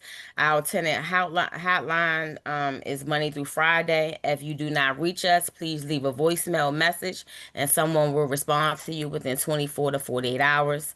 Our website is ota.dc.gov, and we are on Facebook at OTA@DC. I'll take questions. I'm gonna stop sharing my screen. Thank you so much, Commissioner. All right, any questions for OTA? I want to say we have 80% tenants and renters in Ward 8, and we have hardly any tenant associations. And so many of the issues that come across the ANC is regarding slumlords and housing issues and things that OTA and tenants associations can really get pushed. So one thing I just want to encourage everyone, please, please, please, if you are in the building, try to push for unionizing, collaborating. So any questions, I'll turn it over to the commissioners and then the community. Yes, I have a question. Hello, Ms. McFarland. Thanks for coming to our meeting. We greatly appreciate it. Thank you so much, Commissioner. Thank you for inviting me. No worries. Is this some type of way that the residents can just go online and start a case? Or like, I know sometimes a lot of things happen on the weekends where tenants call me on a Friday late at night or early Saturday morning. Is there any way they can start a case online or something like for intake form or something like that? So we have on our website, it's called Ask the Director. They can actually submit and send the email through Ask the Director, and that will go directly to either our general counsel or the director herself. However, we do encourage tenants to leave a message on our voicemail and we will respond. But to answer your question directly, we don't have a 24-hour call line or someone that you can contact us after hours, unfortunately. Okay, and thank you so much. You're welcome. Thank you, Commissioner McKinney. Any other commissioners? Commissioner Redmond. Pushing buttons over here. Hey, Ms. Alice. Hi, how are you? Okay, I guess I may not have copied or emailed the right person. I sent an email the other day to Chris and Nicole, I think, to schedule the next meeting. I didn't CC you on it. And I know Chris is that, look, y'all, if y'all call OTA and they don't call you back, Mr. Cristobal wants to hear about it. So I'm following up with you because I sent an email and I hadn't gotten a response back, but I did want to go ahead and set up that next TA, well, not TA, but constituent meeting over here for 8/07 to get you guys over here ASAP. So we can keep the fire up under the board of that conversation we had last week. So I'll follow up with you ASAP. All right, thank you. Yes, and I can drop my email in the chat. However, we Okay. both were off on yesterday. So just to put that out there, we both were on leave on Monday. Okay. All right. All right, any other questions from the commissioners? Okay, thank you so much, Ms. McFarland, former Commissioner McFarland. We appreciate you. You're welcome. Thank you so much for having me. I look forward to coming back. And like I said, we are available for any of those classes. If you find any tenant that needs them, please let us know. Thank you. Thank you so much. All right, so we're gonna have our last request for tonight. This is welcoming back our neighbor Jack and Rosalind. They have a BZA hearing, and this is in single member district 8805. Hello, everybody. My name is Rosalind Upton, and I own the house on 1522 W Street Southeast. When I bought this house back in 2023, it was a total gut job. So I applied for a building permit to cover all the renovations. And I followed the process that was laid out by the DOB. I, paid a lot of money to get a building permit. I hired licensed contractors and I built according to the approved plans. I even went before the Historic Preservation Review Board to make public these plans and make sure that the community was on board. And now that I'm in my last month of construction, the DOB is claiming that it issued my building permit in error and that I can't extend the existing side yards via the addition that I added to the back of my house. And the reality is that the DOB has sat on this issue for over 13 months, and it's admitted that this entire issue is due to its own oversight. So for it to stop my entire project under these circumstances seems massively unfair. Not to mention if DOB is allowed to get away with this type of unpredictability is going to discourage future development and, my neighborhood. And so I've had to, unfortunately, hire a lawyer who's been going back and forth with DOB. And at this point, the DOB's not even responding at all. So going to BZA and asking for relief is really my only option at this point. And one last point that I'd like to make before I turn it over to my architect, Jack, is that both of my immediate next door neighbors I've spoken to, and they have zero problems with the existing side yards.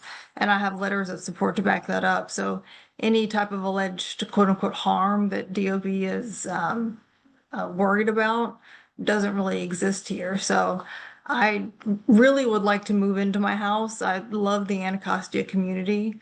And I really look forward to, hearing everybody's thoughts on this issue. And for now, I'll turn it over to my architect, Jack, to give a little bit more detail. Thanks, Rosalind, and thanks for having us before the meeting today. I know it's late, so I'm going to try to be as concise as I can just to explain the situation. So I'm going to share my screen for a second. And by way of background, I've been practicing architecture in historic Anacostia for over a decade, 12, 13 years at this point. I've never encountered a scenario like this. To reiterate some of Rosalind's comments, we got an approved concept before the Historic Preservation Review Board. We got a building permit. We completed 95% of the construction. And then once we're at the finish line, the Department of Building claims that they issue a building permit in error and revoke the building permit and issue a stop work order. As if the revocation wasn't a slap in the face enough, fining the property owner for, installing approved work is just totally unprecedented in my experience.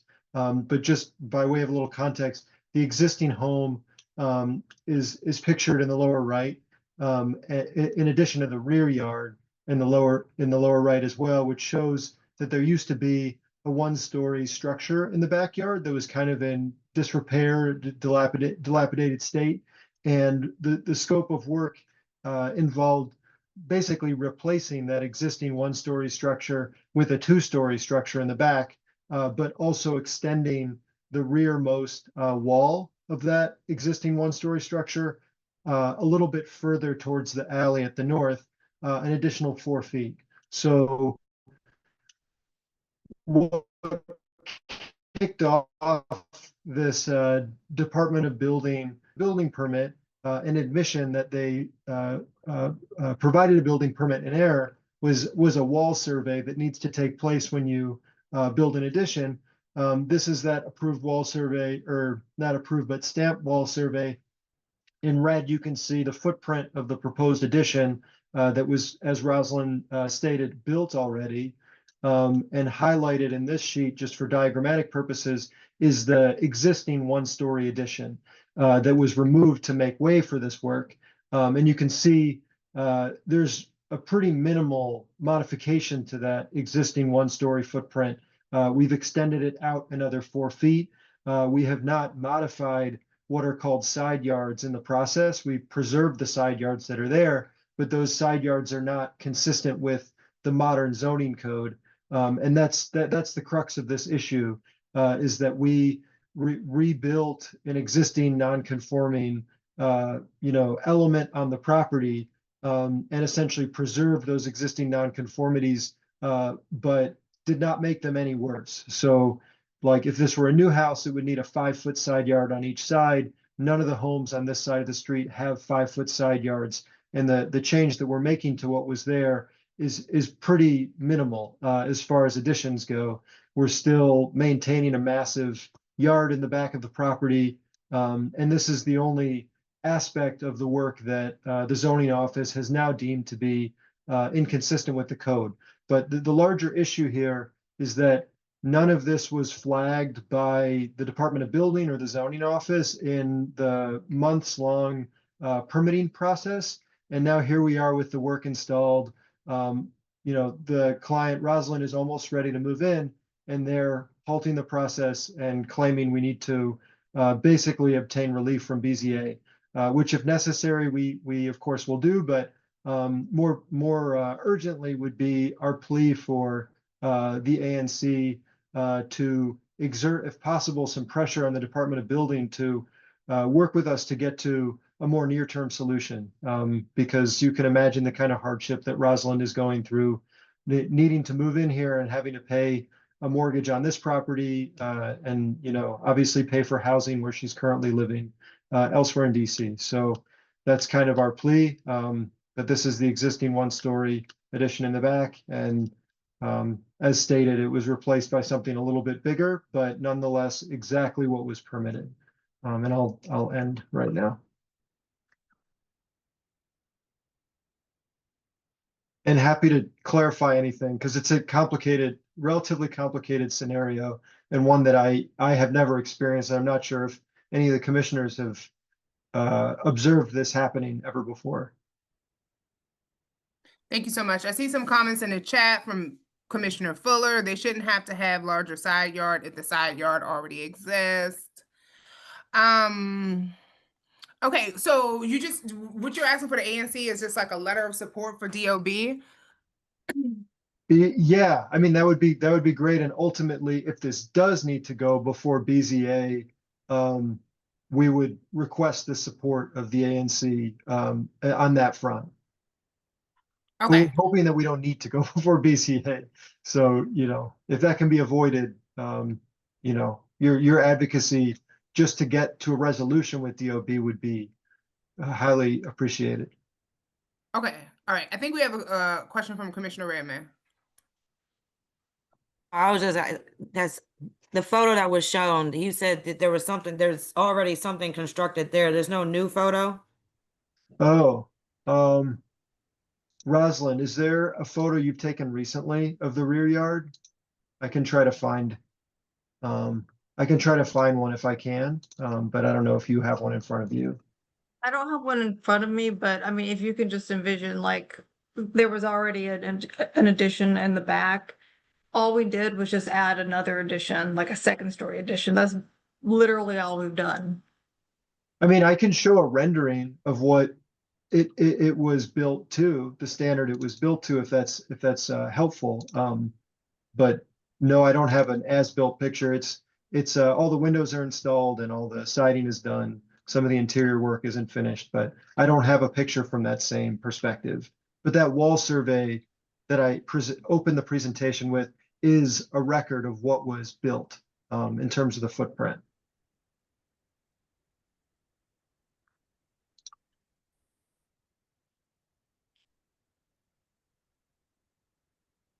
Okay, any other questions from commissioners or community? Okay, Jack, could you just put in the chat, we'll do our votes at the end of the night, like what you need in the resolution or a letter of support from us? We understand you haven't, if you need to go back to BZA, we can, come back and vote on the BZA exemption. But, I remember those at the board in 2023 and passed it. Thank you, Commissioner Fuller, if you want to comment too. So we'll be able to take that vote at the end of the night. Okay, yes, I can definitely include some clarification in the chat. All right, thank you. Perfect. Okay, I want to keep it moving. Fernando Smith from Councilmember Trayon White's office. I want to invite you to ANCAA if you have any updates or announcements for the ANC. And then if anyone has any comments or questions for Councilmember Trayon White's office, now is the time to ask. Am I off mute? Yes, we can Hello, hear. everyone. Hey, everyone. I'm Fernando Smith. I'm the Constituent Service Coordinator from Councilmember Trayon White's office. I just got a couple of announcements. Basically, just wanted to announce that Councilmember Trayon White is back on the council, and to let you know that we're working every day to deliver great services to Ward 8. We have a new team. The new team is lean. It's not as healthy as some of his other older teams, but we're mean. So we're actually calling people back. We're actually, reaching out to individual. Our constituent service team is working hard every day to, reach out to everyone. We have an office that's open in Shannon Place, where we're there from Tuesday to Thursday from 9 a.m. until 4:30 p.m. So we're taking in walk-in constituents there. We have all of our emails set up on the web as well, where you can reach out to us and, where we can address and try to, investigate any, whatever your needs are or whatever your concerns are to the council. And even if you come into us for even scheduling issues or anything like that, we'll be able to forward it to wherever it needs to go. So we just encourage everyone to reach out to us. I posted in the chat a newsletter. That's something that we working to get out so that, you'll have something readily available at hand that comes out on a regular basis to keep you updated on the many things that are going on in Ward 8. So just reach out. We're available and we're here. Thank you so much, Fernando. Does any commissioners have any questions for Fernando?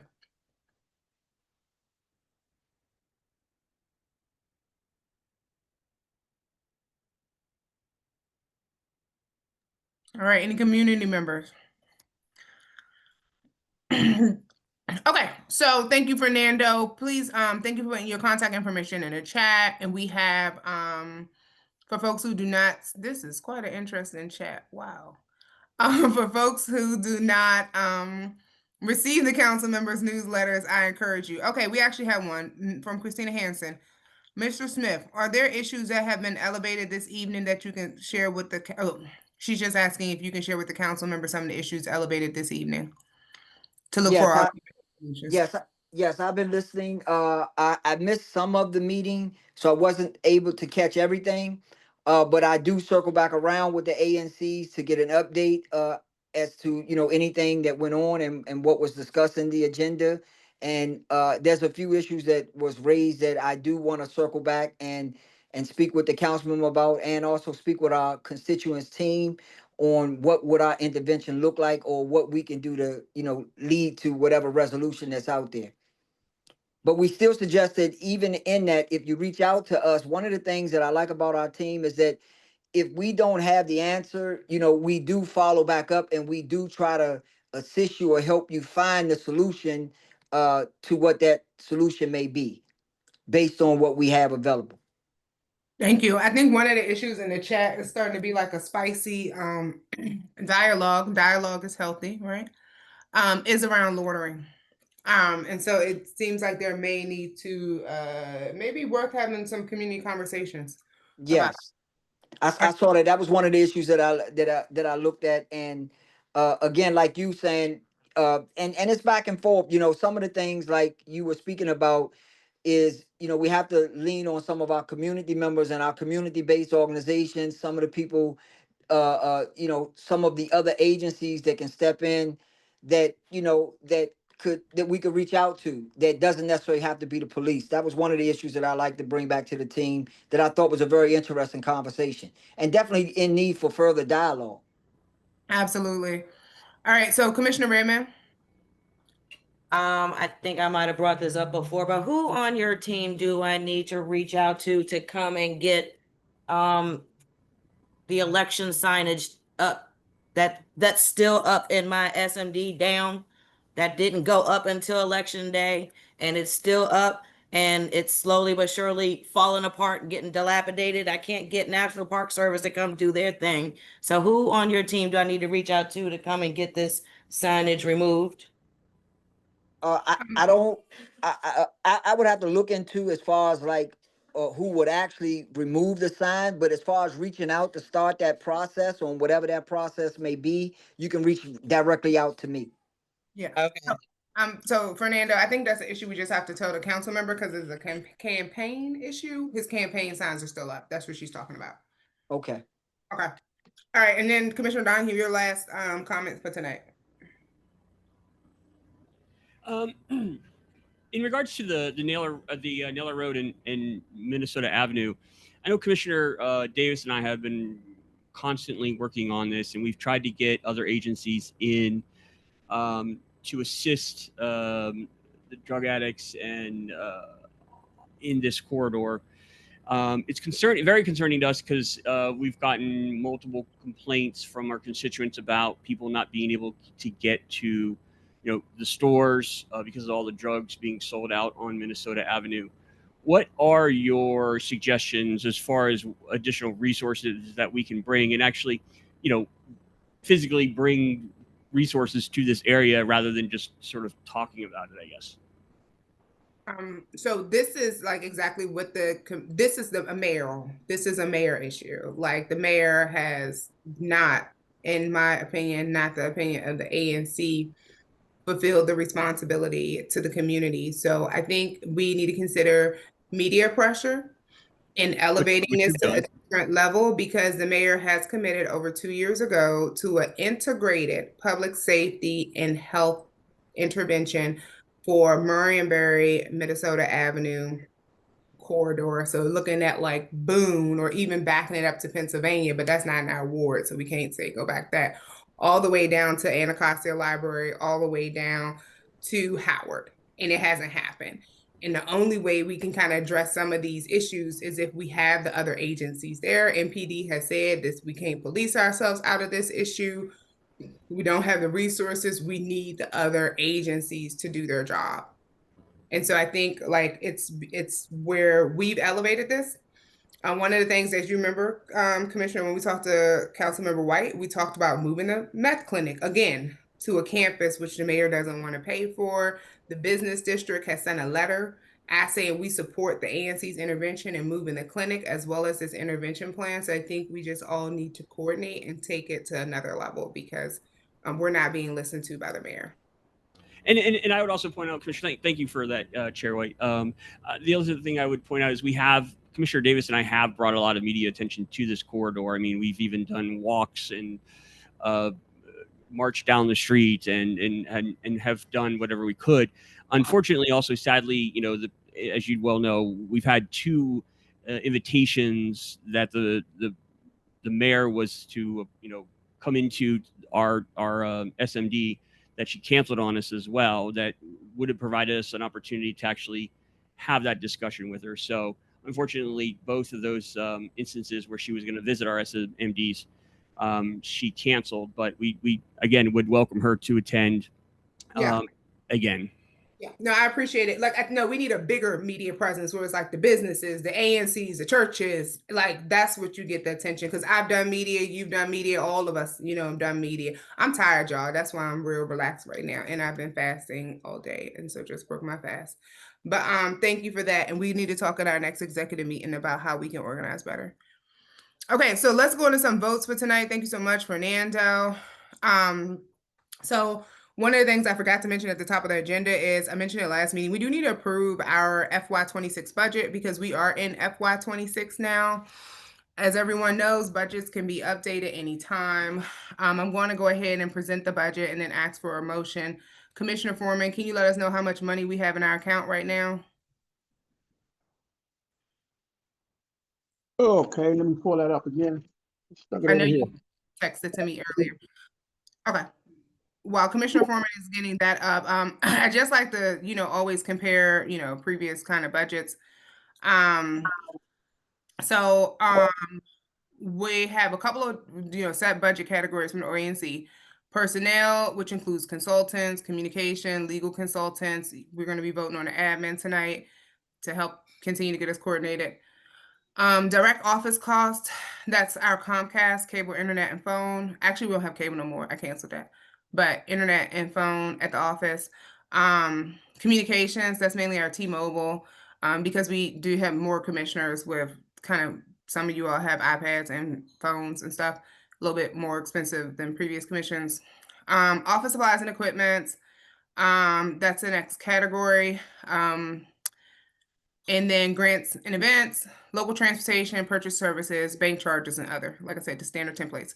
So where you'll see the changes being proposed by FY26, I'll make it put FY26 so you can understand, is increasing our personnel cost. As you all know, we're getting an ops and admin, and we've applied for the OANC Technical Assistance Fund for this, and we may, but our budget still needs to reflect that.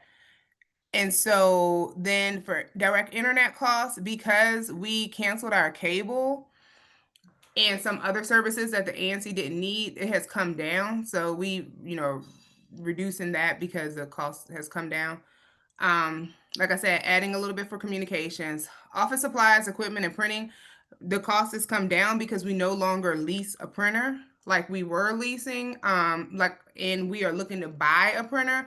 The Office of OANC Technical Assistance Fund said they would purchase that printer for us. So the ANC has to identify the printer we want purchased. But because we would no longer be leasing a printer, that's where that cost came down.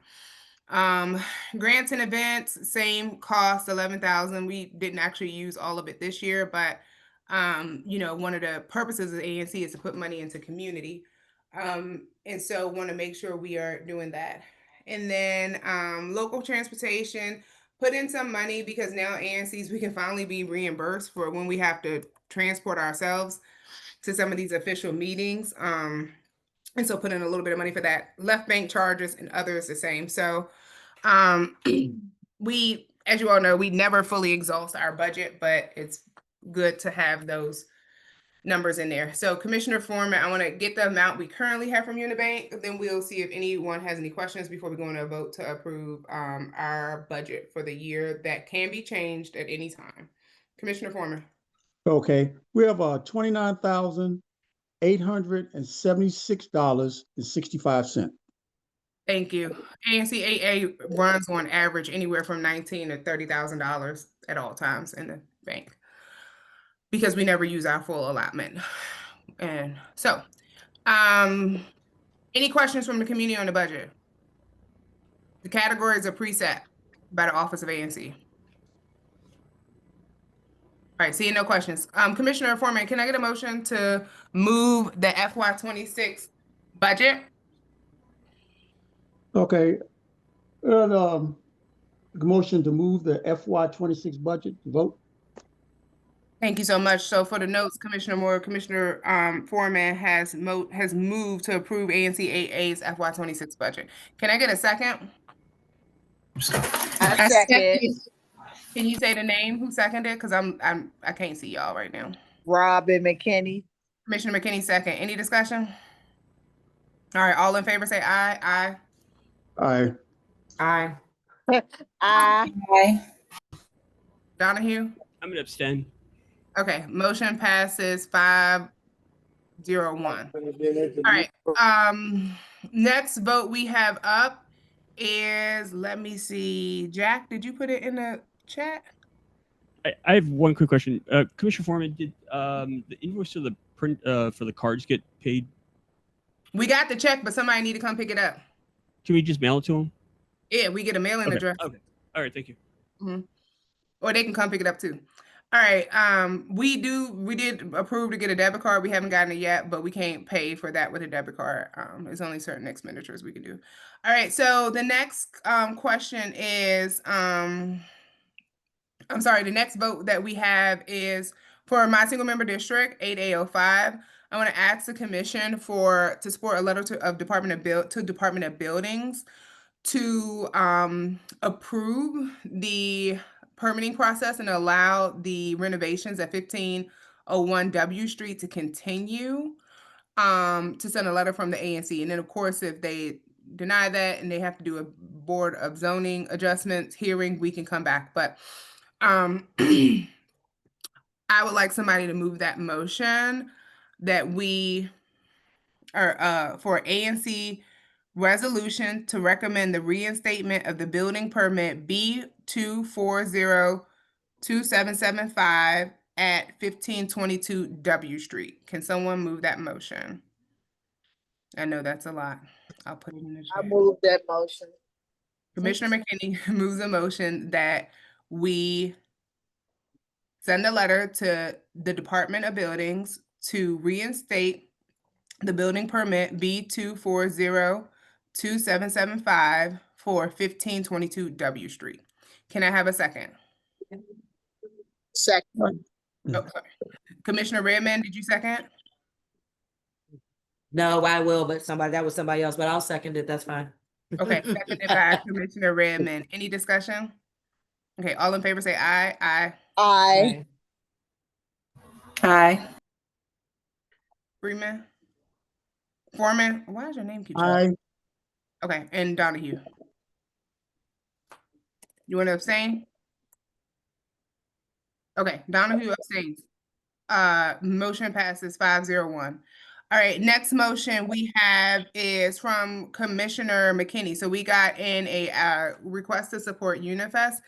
It was reviewed through the Office of OANC. The UniFest, as Reverend Wanda had talked about, is gonna start this week, October 11th through October 18th. And it's a whole week worth of celebrations. Bringing the community together. That's being led by Union Temple Baptist Church. It's also being led by the Anacostia Renaissance, which is mainly Anacostia residents and businesses. They requested a support for equipment rentals. And so, we generally, for festivals and big events like that, have kept it at $2,000. That's what we gave for MLK Day Parade.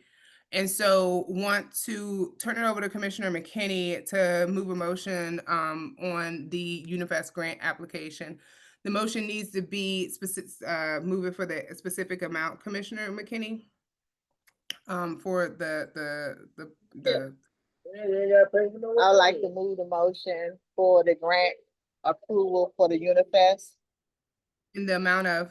An amount of $2,000. Thank you. Can Can I have get a second? Did you get a second? Commissioner Foreman, you're off mute. Are you trying to second? Yes. Second. Okay. Thank you. Any discussions? Okay, I will be abstaining from this vote. Let's take a vote. All in favor say aye. Aye. Aye. All right, I have aye from Redmond, Foreman, McKinney. Commissioner Moore, what's your vote? Is it in the chat? Aye. All right, and then Commissioner Donohue. Abstaining? Okay, so the vote passes 4-0-2 with Commissioner Donohue and Commissioner White abstaining. Commissioner White is abstaining because I'm a member of Union Temple Baptist Church. Okay, thank you, Commissioner Fuller. It is noted that any street closures, we have another vote. I know, I want to just do this one, just for the record. I'm coming, Commissioner McKinney. Thank you for the reminder. You know, I be forgetting stuff. Any street closures or disruptions in traffic, please make sure the organizers provide adequate information for closures and detours to all affected residents. Thank you so much, Commissioner Fuller. Commissioner McKinney, I'm passing that over to you. Okay, so Commissioner McKinney, what's your vote? I wanna move the motion. Hold on just 1 second. Okay. while Commissioner McKinney is getting her tech together, I just want to remind everyone that the next ANC meeting will be on the first Tuesday in November. That is going to be November the 4th. And I forgot which member of the administration we had coming. I think I reached out to the Deputy Mayor for Public Safety and the Deputy Mayor for Health to come. So, Yeah. Commissioner McKinney, go ahead and Already, move. I know for the last 6 months, we've been talking about having an admin to come in, and one person applied for that job by the name of Saraya Gant. And I want to get a vote on to move a motion to approve for Saraya Gant to be our admin for AA. Thank you so much. As you all know, we've been trying to get an admin for a long time in operations that can support some of the tracking and all of the communications and letters and stuff that we do. And so this is something we partner with the Office of ANC. They helped us come up with a job description, and we'll hopefully be funding some of this. So Commissioner McKinney puts forth that motion. Commissioner McKinney, sorry, Donohue. Did we get a list of candidates that I missed? I'm not sure if I sent it out. I mean, we haven't even seen candidates, and my understanding from the OANC is that there were several qualified candidates. I think it was like 5 people applied. I think we should have an opportunity to see all the candidates before a candidate is recommended. How does everyone else feel? I agree. Redmond. Yeah, I agree. I thought we had agreed to that. So why didn't we send a list out of all the candidates that applied? And I think Ms. Gant was the only one that was consistent. Who else applied and when? I have to look at my emails for it. But how about this? Will you do a special meeting just on this week and make sure everybody looks at that list? Even with looking at the list, are we going to actually meet the people? And what is the work capacity of the administrative when it comes to us as commissioners? That's a good one. So if everyone would remember to look at the job description that was shared by all, but a lot of it was to support record keeping, support tracking some of the issues that are going on with the community, support communications, and especially to kind of support some of the secretarial work.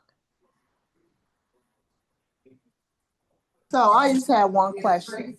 So you mean to tell me 5 people submitted an application for this job and it wasn't brought up in our executive meeting that we had last week?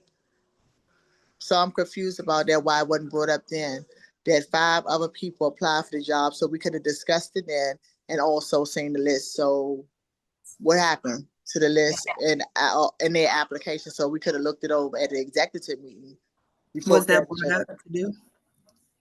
Yes, I forgot to send out the email from Denise, but a lot of you all were copied on that. In the executive meeting, I did say that about 5 people applied, but we can table this for tonight and we will have a special meeting to review. At the last executive meeting, I know some of the commissioners on the call wasn't on here, but no one said that they wanted to interview because OANC does like the reference checks and background. So I do want to say that nobody said that they wanted to interview. Because, we allow OANC to handle that just like they did for the communications consultant. And I understand everybody all the commissioners didn't attend the last exec meeting. Well, but I was under the impression that that the Office of ANC was going to go through all the applicants and then we were going to be given the applicants. Yeah, they did. They gave us a little thing, but like I said, I forgot to forward it over. Some of us were sent on it. So like I said, I'm taking accountability. I forgot to forward it over. Well, I think we should take this up at our next I do believe we should take this up at our next regular meeting then.